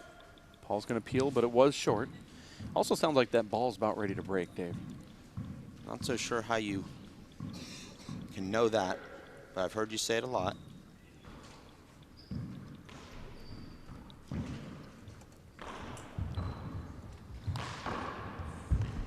Wow, Paul caught up with that ball. Nice shot there from Allan. He was knew a great get there from Paul. He knew that Paul was going to pop back toward the center, so he went right back down the wall again. 8-16.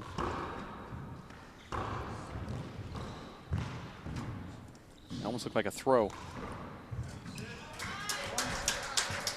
Interesting, Danny calls a point there. Paul with not much of a play on that ball, but certainly a lot more than that hinder we saw called just 8 points ago. 9 serves, 15. That's going to make it. Great shot there from the bombshell.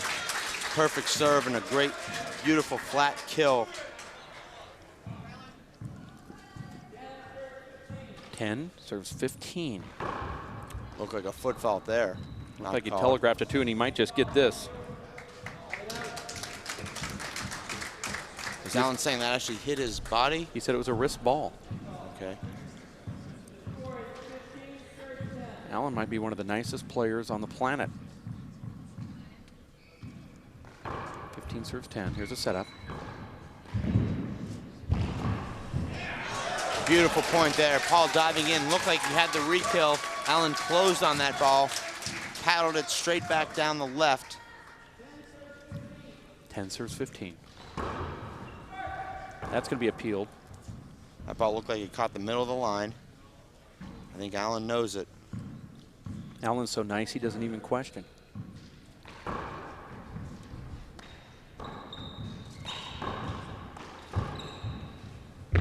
Nice get from Allan right there. And Paul digs the ball into the ground up front. That's a very tough ball to take out of the air, Dave, because that ball is coming down at that strange angle. Allan sort of mishitting that ball when that ball hit the front wall. That ball hitting that front wall with that side spin actually causing that ball to dip as soon as it does hit the front wall. Paul coming in, unable to get his hand underneath it, and skips that ball. I like the idea, just a difficult shot to execute. Good call there from our referee, the Canadian. It appears that when Allan goes down the right wall, he foot faults more often than not. I've seen 3 in a row that weren't called when he goes down the right only. That's actually true. Allan's stride is a little bit longer when he goes down the right. Paul usually so good at picking that ball up off the side wall. That ball just had too much heat on it from Allan Garner. Slides that side wall. 12-16 here. Oh, he put some junk on that. Now he's going to tack up front. Paul's able to get it.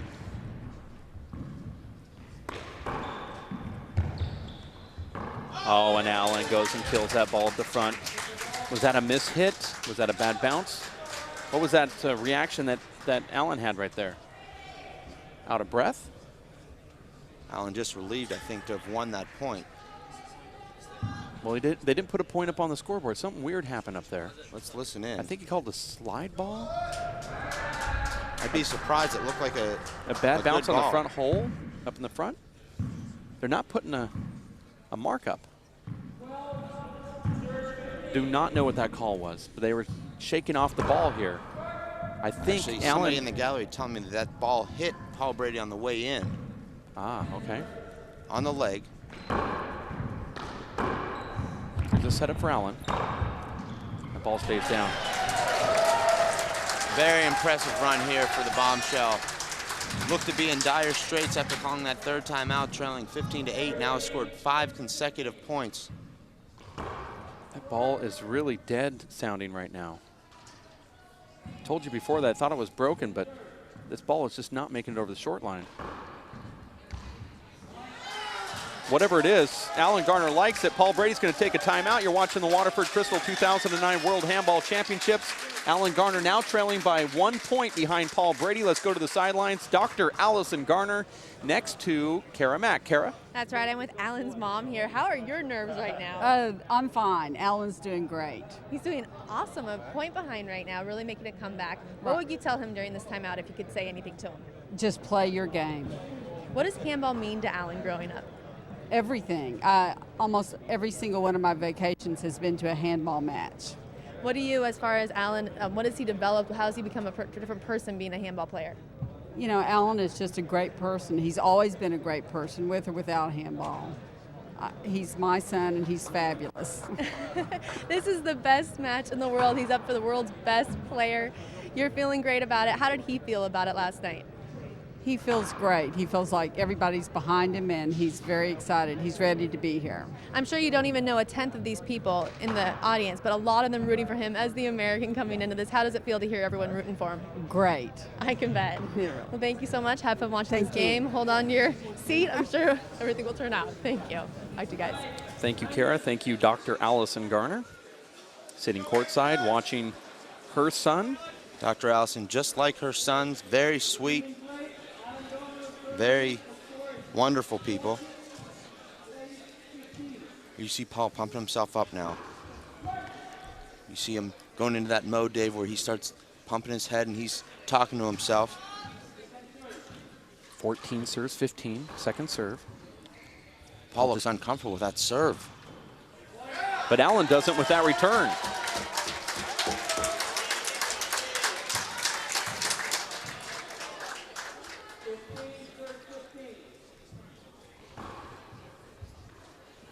Now it's Allan Garner with all the momentum. Oh, are you kidding me?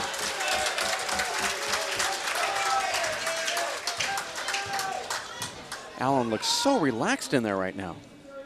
You see Paul Brady just pumping his head, talking to himself, trying to get motivated here. First lead that Allan's had in this game, 16-15. And Allan does it again. He pins Paul to the left. It's the 1-2 punch here from Allan Garner. Has built this comeback into a lead. Just over the line. Paul Brady throws his own power out there. Paul looks a little bit out of sorts right now. Just swing away. Oh, look at that shot from Allan Garner. Underhand dump kill, left corner. 18-15 now. Allan Garner ending the last 7 rallies with flat kill shots.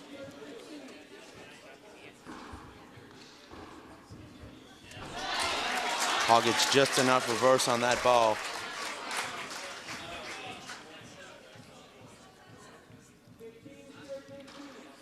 Fifteen serves 18. It's a nice fist to the ceiling.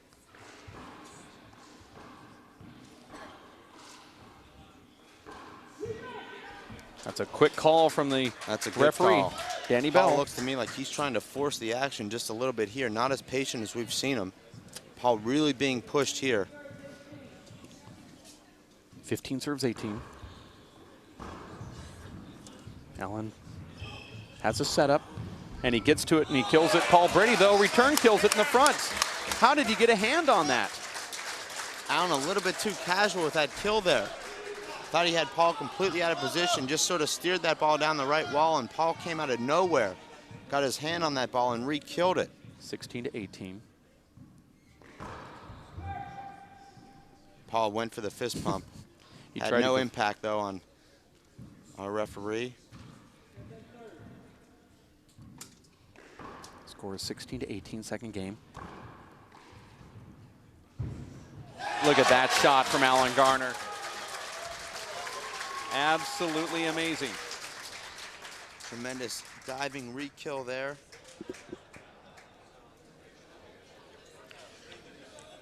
Cannot believe what we're seeing out here. Allan Garner was once down 14-7. Now Actually called his third and final timeout at 15-8. Looked like the writing was on the wall. on Paul Brady looked to have that crystal in hand. Not so fast. Allan Garner on a 10-1 run at the moment. 18 serves 16. You're watching the 2009 Waterford Crystal World Handball Championships from the Multnomah Athletic Club. Game number 2. And there's an ace serve for Allan Garner. A la Paul Brady. That's the serve that Paul has used throughout this match. $19 serves 16. Oh, that's a good serve again. Here's the Here's setup. the setup. Allan hits that. Very unusual. Another chance, and he takes care of that. I do not believe what I'm seeing here, Dave.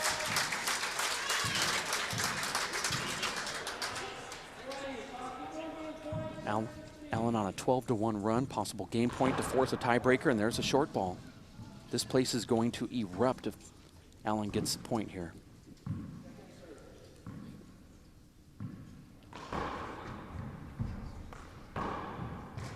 There it is. We are going to go to a tiebreaker. Listen to the crowd here at the Multnomah Athletic Club. This crowd clapping in appreciation. I think they're stunned, as are we.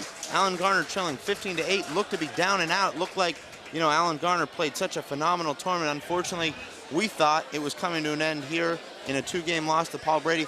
All of a sudden, Allan Garner becomes the Allan Garner that we've seen, Dave, at times throughout the last 3 or 4 years.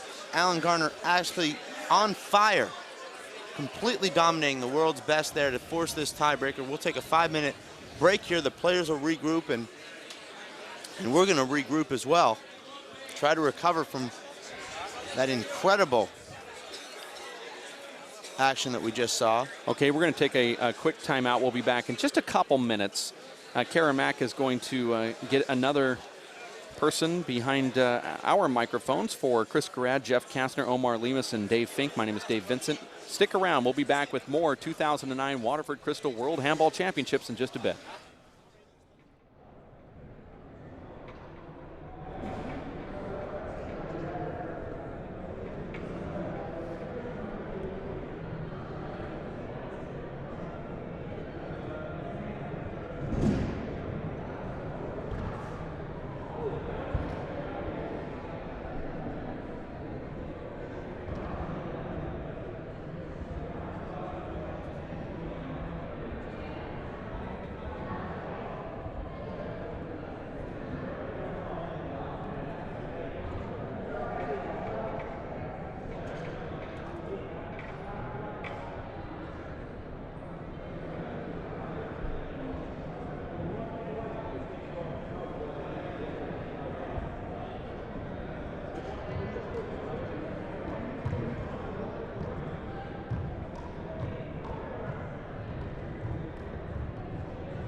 And we are back live from the Multnomah Athletic Club in Portland, Oregon for the 2009 Waterford Crystal World Handball Championships, courtside for game number 3. If you just tuned in, that's what we said. Game number 3, the tiebreaker. Allan Garner winning game number 2 by the score of 21-16 after losing the first one 21-14. That means Paul Brady will have the first serve. Allan taking a much needed rest. He went over to that sideline area, sat down in the front row, and has not moved off of that bench. Paul Brady, on the other hand, is stretching that hamstring and that quadricep muscle and is walked out of the area that Allan Garner is in to get away from the larger crowds as he gets ready for game number 3, this tiebreaker. Kara Mack is in the middle of all of this action, and I know that she's trying to line up another interview. I can't see her, but let's just go to her really quickly. How's the buzz down there, Kara? The buzz is great for Allan. I was just behind him on the sidelines, and he got the piece of support from his girlfriend. She just said to him, you know, I love you. You're playing awesome. And she's just amazed by just both of them and the athleticism of the sport. But of course, the I love you and is just supporting him big time. And then he got the advice from his brother saying, wait it out, be patient, keep your head in the game. So that's his brother's one piece of advice for this tiebreaker coming up, and then he's got the love going too. Well, we've got the love going on up here in the webcast booth between games. Dave Fink kissed me on the lips, which is something we do whenever there's a tiebreaker. No tongue, though. No tongue, no. It was just a simple kiss. It's what we do between game number 2 and game number 3. Allan Garner wearing the dark shirt. Paul Brady didn't even change his shirt from the last game. Sticking with his red New York Athletic Club shirt. Paul actually wears an undershirt underneath that. I think that's the reason he doesn't go to a different shirt.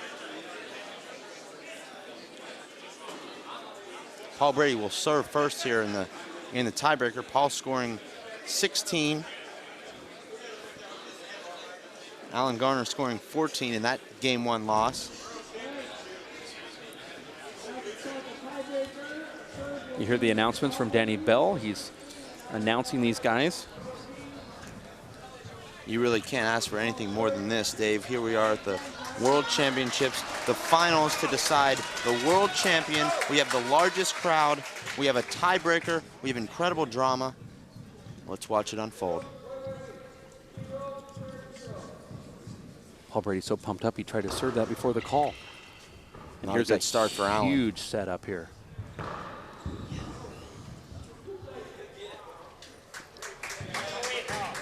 That was a slow call from Danny Bell, but the right one. Paul just put his hand on it and caught it. Allan's glad that they're replaying this too. And he does another huge setup right down the middle. This time Paul hits the crack. That's a replay of that first point. Paul, not a great shot with either of those back wall shots, able to get the point there. 1-0, we're going to 11. That could There's be. that ace there from Paul. Paul actually hitting that ball at 67 miles per hour. We saw him hitting that serve in the 50s.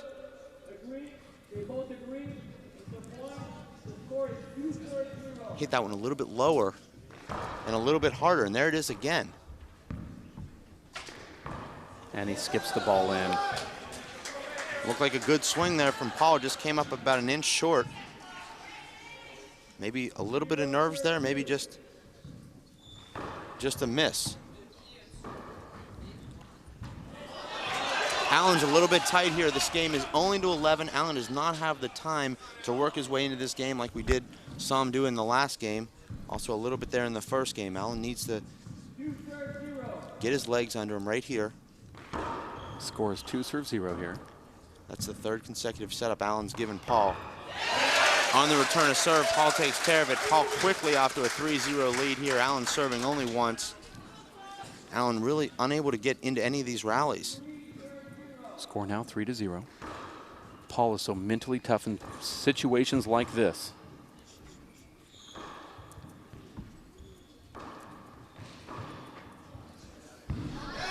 Allan with a nice pass shot there. Paul going for that back wall, front wall retrieve. Hit that ball. Allan back in the server's box here. I think Paul's calling an injury timeout here. He just made a, what did Danny just say? Injury timeout. Danny's looking at his watch, which indicates to me that he's timing a 15-minute timeout if necessary. Paul's able to take 15 minutes here should he need it. Maybe this is all part of the staging that Emmett Bichotte was talking about.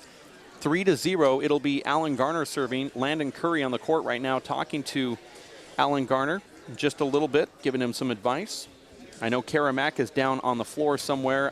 Even if she's not with somebody, Kara, can you report anything about Paul Brady's injury down there? You know, I was just about to talk to Mike Finnegan, who he walked off with as his doubles partner, and he took him along with him. It's amazing, you know, the injury that he's playing with today. We did hear Emmett claim that it's a fake, but I did talk to a couple different people as far as Chris Curran, the national manager for the GAA. He said that's just nonsense, you know, just talking.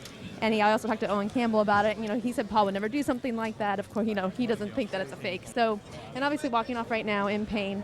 It's a pretty obvious one that this long game, this is the toughest competitor that he's played against all week long. It's a pretty tough match on him.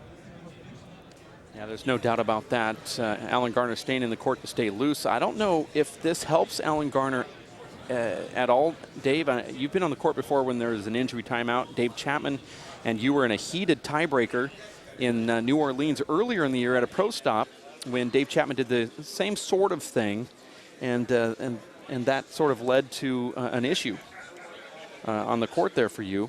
How does that work into your brain? It's hard when you're playing at the top of your game. It's hard when you're playing at the top of the game with a lot of momentum, and unfortunately your opponent does get injured. That's part of the game. Your opponent has that 15-minute timeout to recover. Unfortunately, it seems like the person that isn't injured suffers from it. They lose a lot of that fire. I know particularly for me, I was on a nice roll there. Unfortunately, had to wait out a 15-minute break while Dave taped up his ankle. Dave came in and played exceptionally well and came back and won that tiebreaker, actually went on to win that tournament. Right here, a little bit different. Paul's actually leading 3-0. Allan yet to get on track here in this tiebreaker. That could certainly change quickly. We saw Allan end the last game with a 12-1 run. Right now we are in the middle of an injury timeout. You're watching the 2009 Waterford Crystal World Handball Championships live from the Multnomah Athletic Club in Portland, Oregon. Paul Brady winning the first one 21-14. Allan Garner fights back after a 10-point deficit to come back in and win 21-16. And now we're in the tiebreaker with Kara Mack and Dave Chapman courtside. Kara, what's going on? I'm with Dave Chapman. I think we both just saw the same thing, right? I actually just arrived. You just arrived. Yep. Well, you just walked past Paul Brady, who's taking an injury timeout. Obviously in a lot of pain, long match for him. Yep. What kind of effect can that have?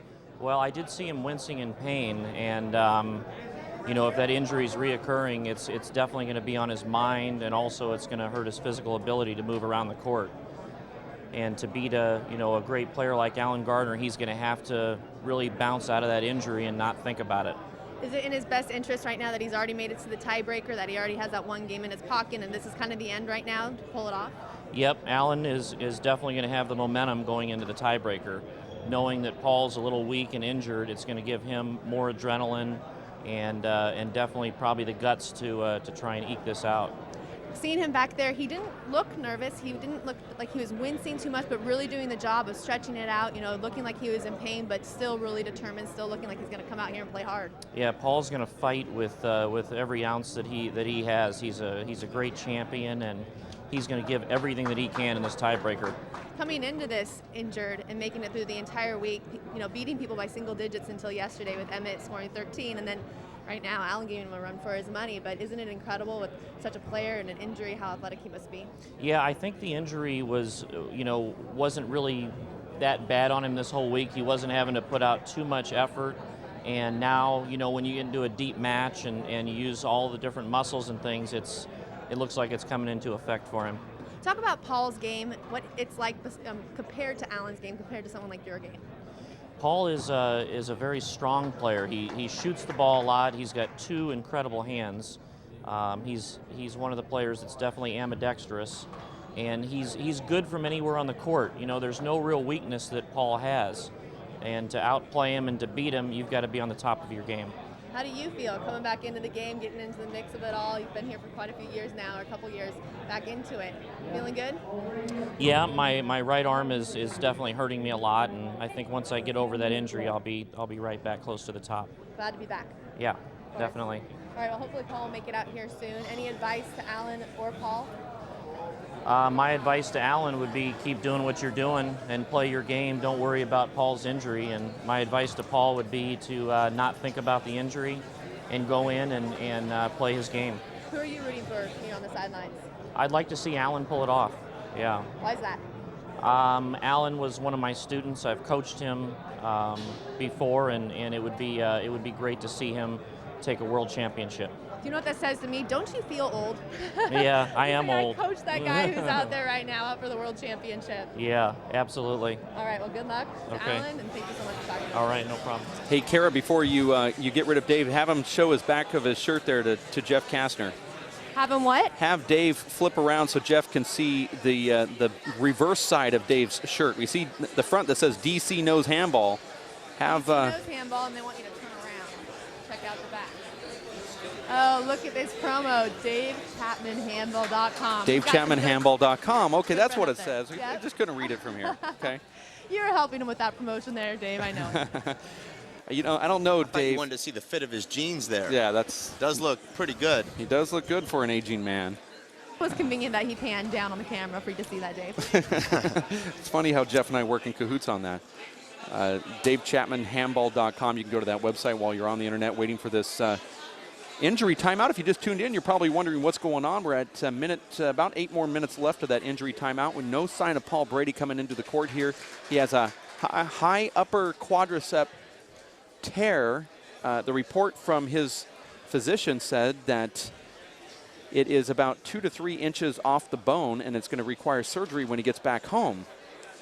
Paul Brady is injured. He's still playing in the games. He's been pretty dominant, but Allan Garner forced that tiebreaker, and now it's kind of wearing on Paul, although he did, Dave, come out very hot here in game number 3, leading 3-0. Well, Paul was given a number of very easy opportunities there to start off this tiebreaker. Paul hitting 4 serves down the left. Allan hitting really poor returns each time, setting Paul up off the back wall all the way up to the short line. Paul taking care of 3 of those. The other one was a replay.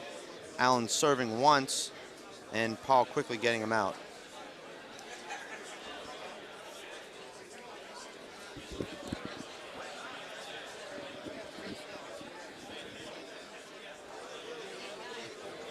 Let me ask you a question here, Dave. If Paul Brady doesn't make it back by his 15 minutes, what takes place? Well, that would be a forfeiture. Certainly no one here wants to see that happen. I have a sinking feeling that that is a possibility here, Dave. We've seen no sign of Paul Brady. It's been about 10 minutes. We certainly hope that he can continue. I think Allan also hoping that Paul can continue.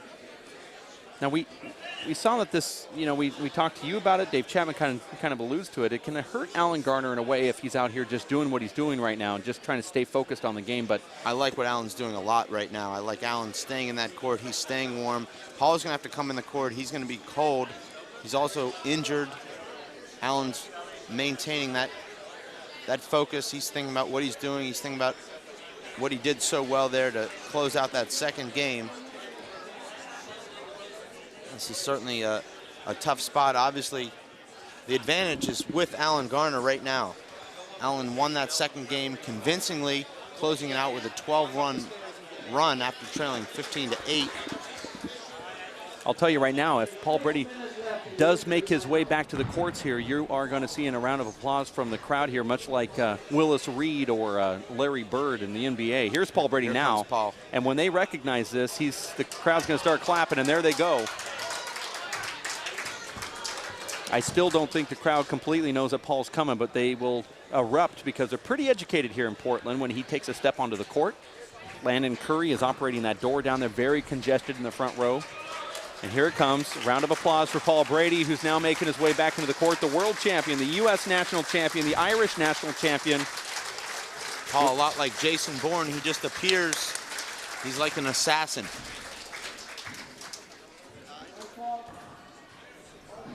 Not sure exactly what Paul did. We know he took his training partner and doubles partner, Mike Finnegan, with him. Maybe Mike knows how to stretch out that hip. He's probably been working with Paul throughout the week, keeping him loose.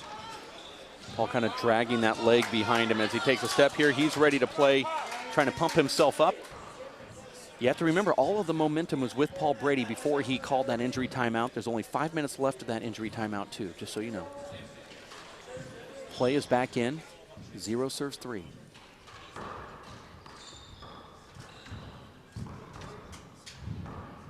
Paul moving extremely well coming out of that timeout.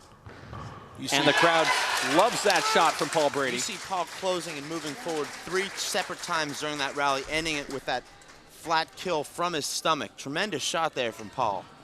Actually fell forward as he hit that shot. 3 serves 0. Paul's certainly going to be looking to play quick points here. He's going to need a good serve here. Nice get from Allan Garner. So what you're saying is Paul's serving and shooting then. Paul grew up as strictly an offensive player. That was his reputation in Ireland. He would come out and shoot from everywhere every point with both hands. I think we'll see him go to that strategy right now and try and close out these rallies as quickly as possible. He doesn't want to run. He doesn't want to have to move side to side. That's a good quick call from Danny Bell, screen call. Almost like a Pete Samper style. He's just going to serve and try and shoot and end these rallies. Here's another setup for Paul. You see the difference there, Dave. It could have been unavoidable right there. You see Paul letting that service return come off the back wall. We've seen him throughout the last few years of his career taking that ball back to the ceiling, not taking that chance. He shot that ball. 0 serves 4. Looked like that serve could have been short. I thought it was. Not appealed by Paul Brady. We saw Allan Garner come back from a 10-point deficit. He can score points in bunches.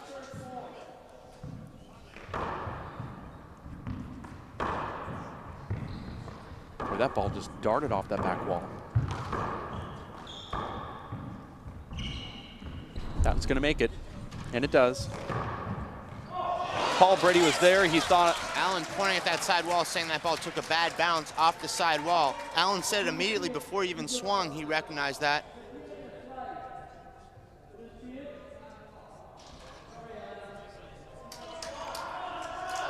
Michael Gregan didn't see it. Luis Moreno didn't see it. It certainly was a very playable ball there for Allan. Now, if Allan Garner was serving, he'd give it to Paul Brady. This could just fuel Allan Garner just a little bit more. I see the spot on the side wall Allan's talking about. It's where that panel comes down. Kick right off at an awkward angle. Allan looks like he's rushing a little bit here. He knows Paul's hurt. Looks to me like he's changing his game plan just a little bit. 5 serves 1. We're going to 11. That could be appealed. Not. First person to 11 is the world champion in the men's open division. For Paul Brady, that'd be 3 straight. Here comes a shot opportunity for Paul. You see Paul just shooting everything right now. Misses that. Very easy opportunity. Let's not forget, Dave, Paul Brady has dominated opponents in virtually every tournament he's played on U.S. soil. He's also won some very, very tight tiebreakers, beating Sean Lenning 11-10, beating Tony Healy 11-9, beating Nani Everard Jr. 11-6. And Allan Garner does a slight head fake to the left. Paul Brady bit into it. And Allan gets a second point. But also, don't forget, Paul Brady's playing with this injury, and it is not easy to shoot a ball when you're injured like that, especially in that leg area. That's where Paul gets all that power. He's having to readjust his shot. There's a big setup for Allan. You see Paul really struggling with his movement there. Unable to balance himself on that right leg. That's a ball he wanted to wind up on and really drive with his left hand, unable to do so. Yeah, I like that serve from Allan. When he takes a little off that serve, he has a better opportunity. When he juices it up, the ball seems to come around. 3 serves 5. That's a foot fault. Anything down the right seems to be a foot fault from Allan. Here's a setup. Oh, nice get.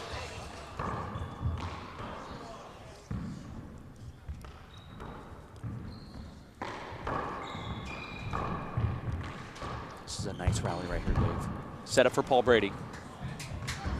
Here's another one. And he puts it away. The crowd loves what they're seeing. Let's not forget, Dave, Paul leading 5-1, missed that simple fly kill opportunity with his right hand. Would have made it 6-1. Allan gets back in, scores 2, could have very easily won that rally. Unfortunately for Garner's fans and the Americans here in the gallery, Paul earning that side out. Tremendous heart from both guys. I'm an American. I'm not rooting for either side. Well, that's because we're paid to be impartial and unbiased. Well, 1 out of 2 ain't bad. 3-5 is the score. Actually, 5-3.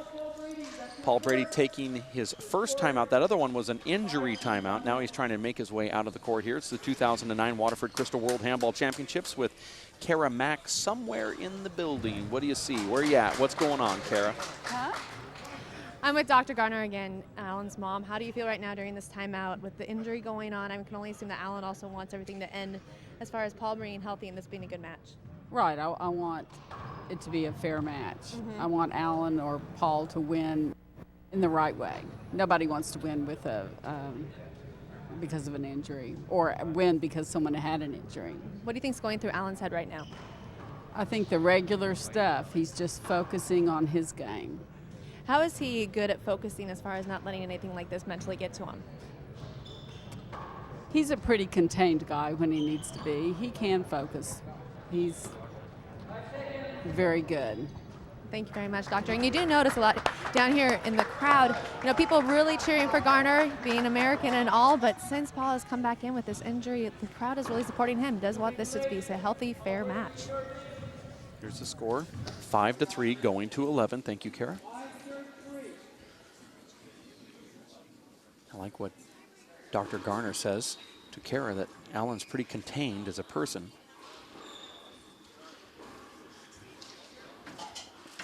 Tremendous shot there from Paul. Paul does a lot of visualization, Dave. You have to think Paul went outside the court there during that timeout. He told himself, I need 6 points to win this world championship. 6 kills here on his serve. He's got 1. 6 serves 3. Going to 11. 5 points away for another world title for Paul Brady. Here's a setup for Paul. Overhits that ceiling shot. And he put himself out of position, and Allan Garner elected to go to his go-to shot. He could have gone down the right wall there. Allan had that shot. He doesn't skip that shot. It's an easy side out there for Allan. You know Allan's nervous right now. Paul has the advantage here with the experience.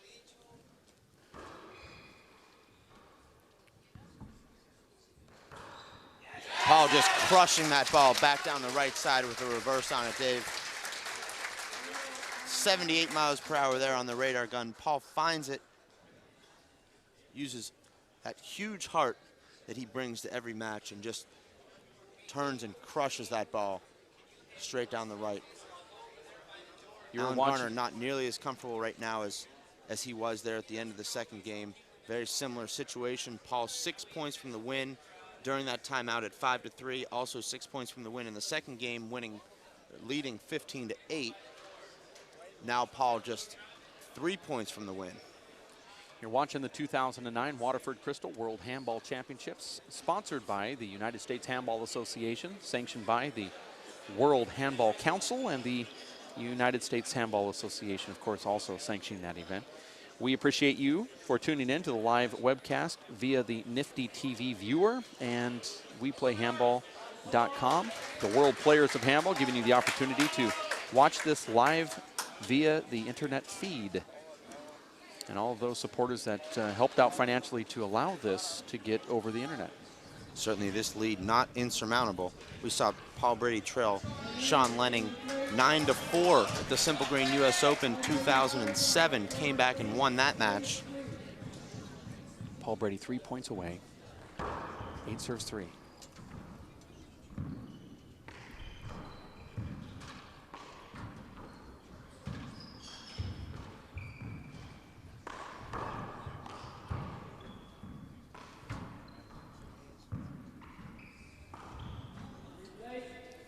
Allan a little bit hesitant right now. He's playing a little bit too defensively. What makes Allan so great is not only that ability to play defense, but also the offense from the deep court. I'd like to see him take a few more chances here.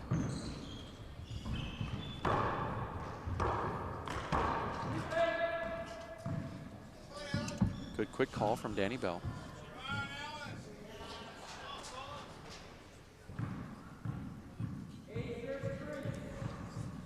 Eight serves 3.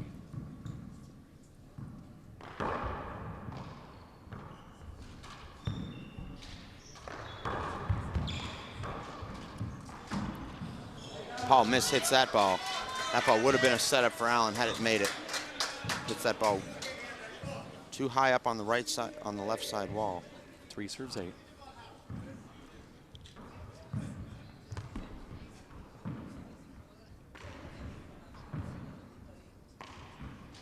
Ooh, that ball almost missed the front. Great get there from Allan. And Paul Brady could not do anything with that. Allan kept that point alive with an incredible get down that right side wall. 4 serves 8.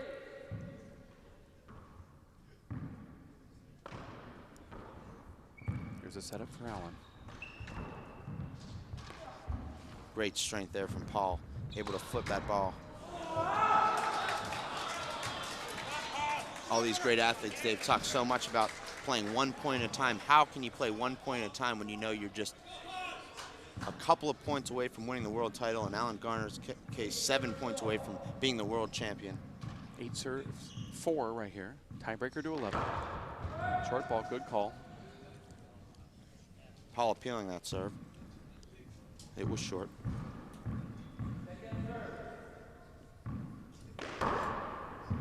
That's a mistake.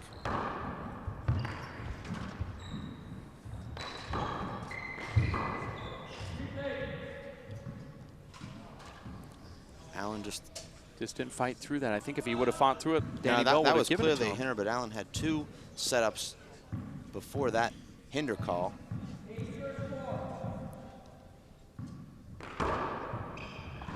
There's a big mistake. The hardest thing to do, Dave, when you are nervous like Allan is right now, is to move your feet. You see his feet very flat right now, not on his toes. 9 serves 4.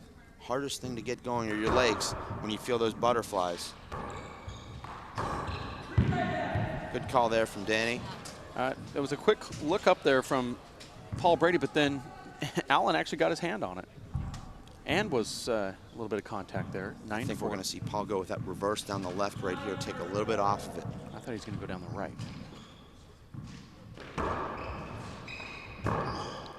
He hit that reverse down the left. It caught that side wall. That's the kind of shot that Allan Garner needs to hit. That's his game right there.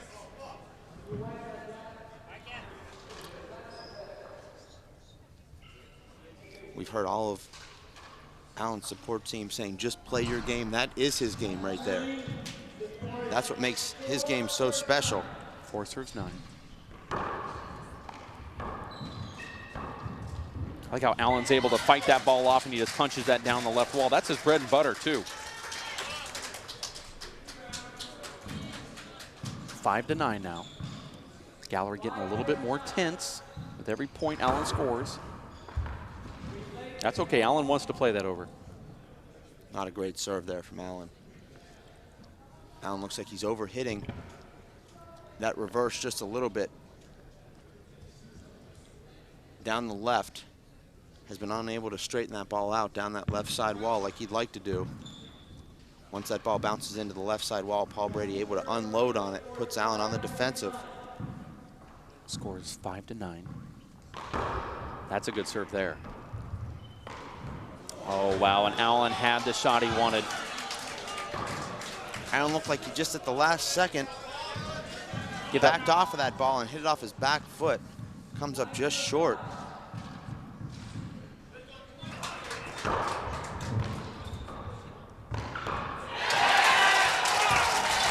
Great serve there from Paul and a tremendous kill. He made that look easy. It's a timeout call from Allan Garner. The score 10-5. How quickly things can change, Dave. Allan serving at 5-9, blew a very easy setup with his right hand in that right corner. Could have been 6-9. It's now 10-5. We talk about could-haves and should-haves, but certainly just a couple of inches here and there, and we could be looking at a very tight tiebreaker here. Now Paul serving with match point. Let's go down courtside with Neve Egan, who's the head promotional chair of the Irish Handball, the GAA, and Kara Mack. Kara? I am here with Neve. She's the one who sent out the original press release about Paul's injury. What was that like to know that he was going to be coming into this injured? Was it a disappointment, or did you know he was going to pull through? I mean, it was the worst possible news we could have had. It was probably the biggest news as well. I mean, in media circles, bad news is good news, and it got the most publicity we could have got from at home. But devastating news, and ahead of the preparation for the Worlds. But looking at him out here today, he's one of the most mentally attuned players in the game of handball. And to pull through the way he is at the moment, I mean, it's not over till it's over, but hopefully he can pull through. And you know, he looks to be very mentally ready for this, and physically he's as good as he can be. Yeah, all the Irish got to be really proud of him right now. I was so proud, and everyone, you know, is really rooting for him that he will be able to pull through in the game, particularly with the injury there. So what do you suspect that your press release will be tomorrow? Hopefully that the 3 in a row is still alive and that he was able to, you know, become the first man in history to do it. All right, best luck to Paul Brady. Back to you guys. Here it is, possible game and match. Thank you, Neve Egan. 10 serves 5. Here it is, Dave. Here's a setup.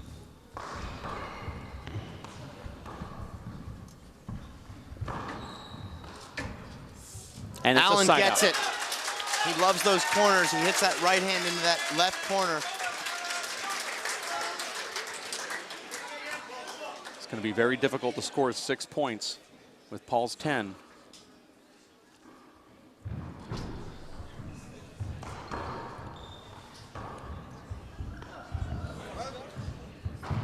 Allan catches the side of the ball with his hand.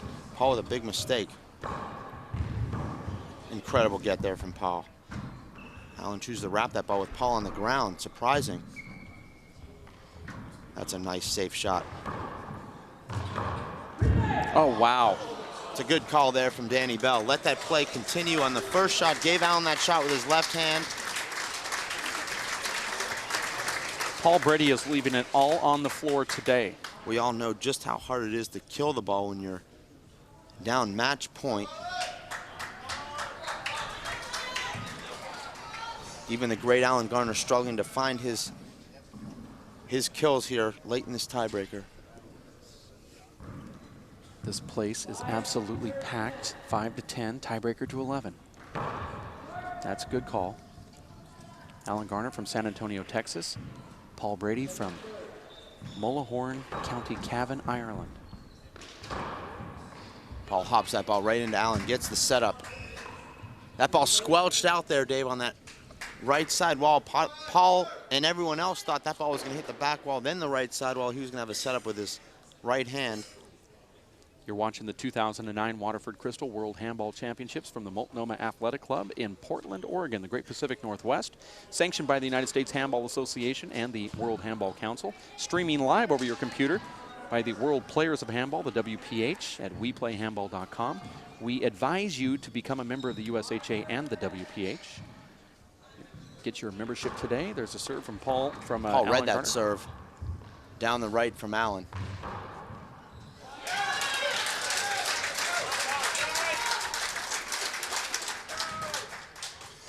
Allan serving at 6 to 10.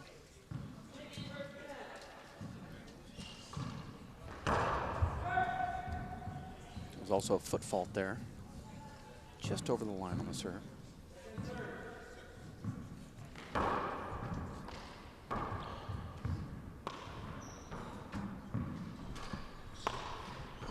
That's too high. That comes off for a big setup for Allan. Good call from Paul Brady. That ball looked like it was so good from here. Did you not see that good? No, he called a screen. I think Danny's going to give a point to Allan Garner here. You can't appeal that call because Paul stopped the play.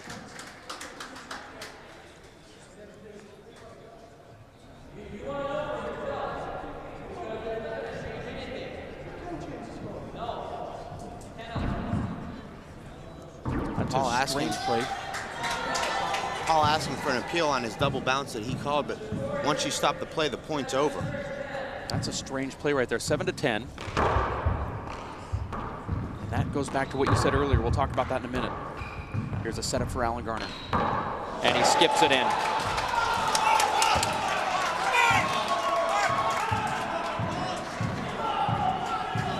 Here it is, game point, 10 serve 7 for the World Championship. Watch Paul Brady, he's gonna pump himself up here.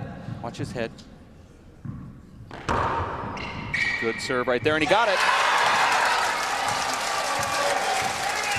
Paul Brady wins his 3rd consecutive World Handball Championship in the open division. This might be one of the sweetest of his career. You can see all the emotion from Paul right now. It's just pouring out of him.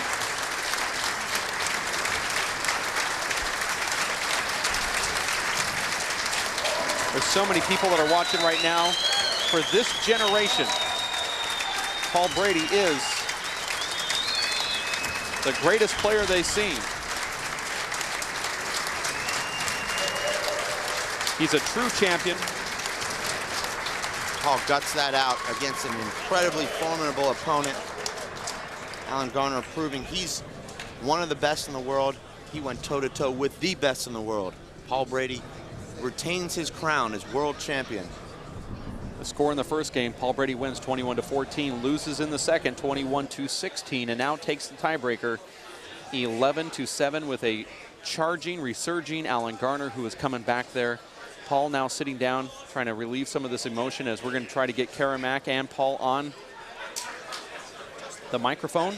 I am here though with the champion. Congratulations, 3 world championships. How do you feel? I feel great, you know, I just feel a bit emotional. I've been working towards this for 10 years, so I just can't believe it's here. What's going through your head right now? Just relief and a bit embarrassed breaking down like that, but I don't know, I just can't talk. How does your leg feel right now? Did you think that you could come out and pull this off when you knew you were coming in injured? Well, it felt okay when I was playing just near the end, but it was more my legs were cramping up too from during the second game. I didn't want to pull out because I cramped up in the Worlds a few years ago, and I didn't want that to happen again. Like, you know, I don't want it to happen. Then it just got sore. One injection before I played this morning, and I don't know what to think. You're always so focused, so under control. You never saw you crack here on the court, but did you ever panic knowing that leg was just cramping up? I panicked in the second game. I didn't think, but the doctors, I have to just thank the doctors here for getting me through it. I don't want to thank the doctors because the last one was I wouldn't be able to get through this, so I lost the world title if I took his advice. But I knew the doctors here better, and I just didn't listen to him, and he injected me before I came, and it helped, but it was wearing off as the week went on, and thankfully the other guys were injecting me, and it took away some of the pain, you know. But it wasn't a physical pain because when the adrenaline is pumping, it's not that. It was just I wanted it so bad that I really wanted it too much. Knowing that you were going to come into this injured and wanting it so bad, mentally and physically for it. It was difficult, you know. 2 weeks were so hard mentally, you know, and I just tried to put it out of my mind. Congratulations. Thanks. Awesome job. What's next for you? Just get the injury right. And I hope you get to enjoy the Northwest a little bit while you're here. Yeah. All right. Do that. Congratulations to Paul Brady, 3 world champions in a row.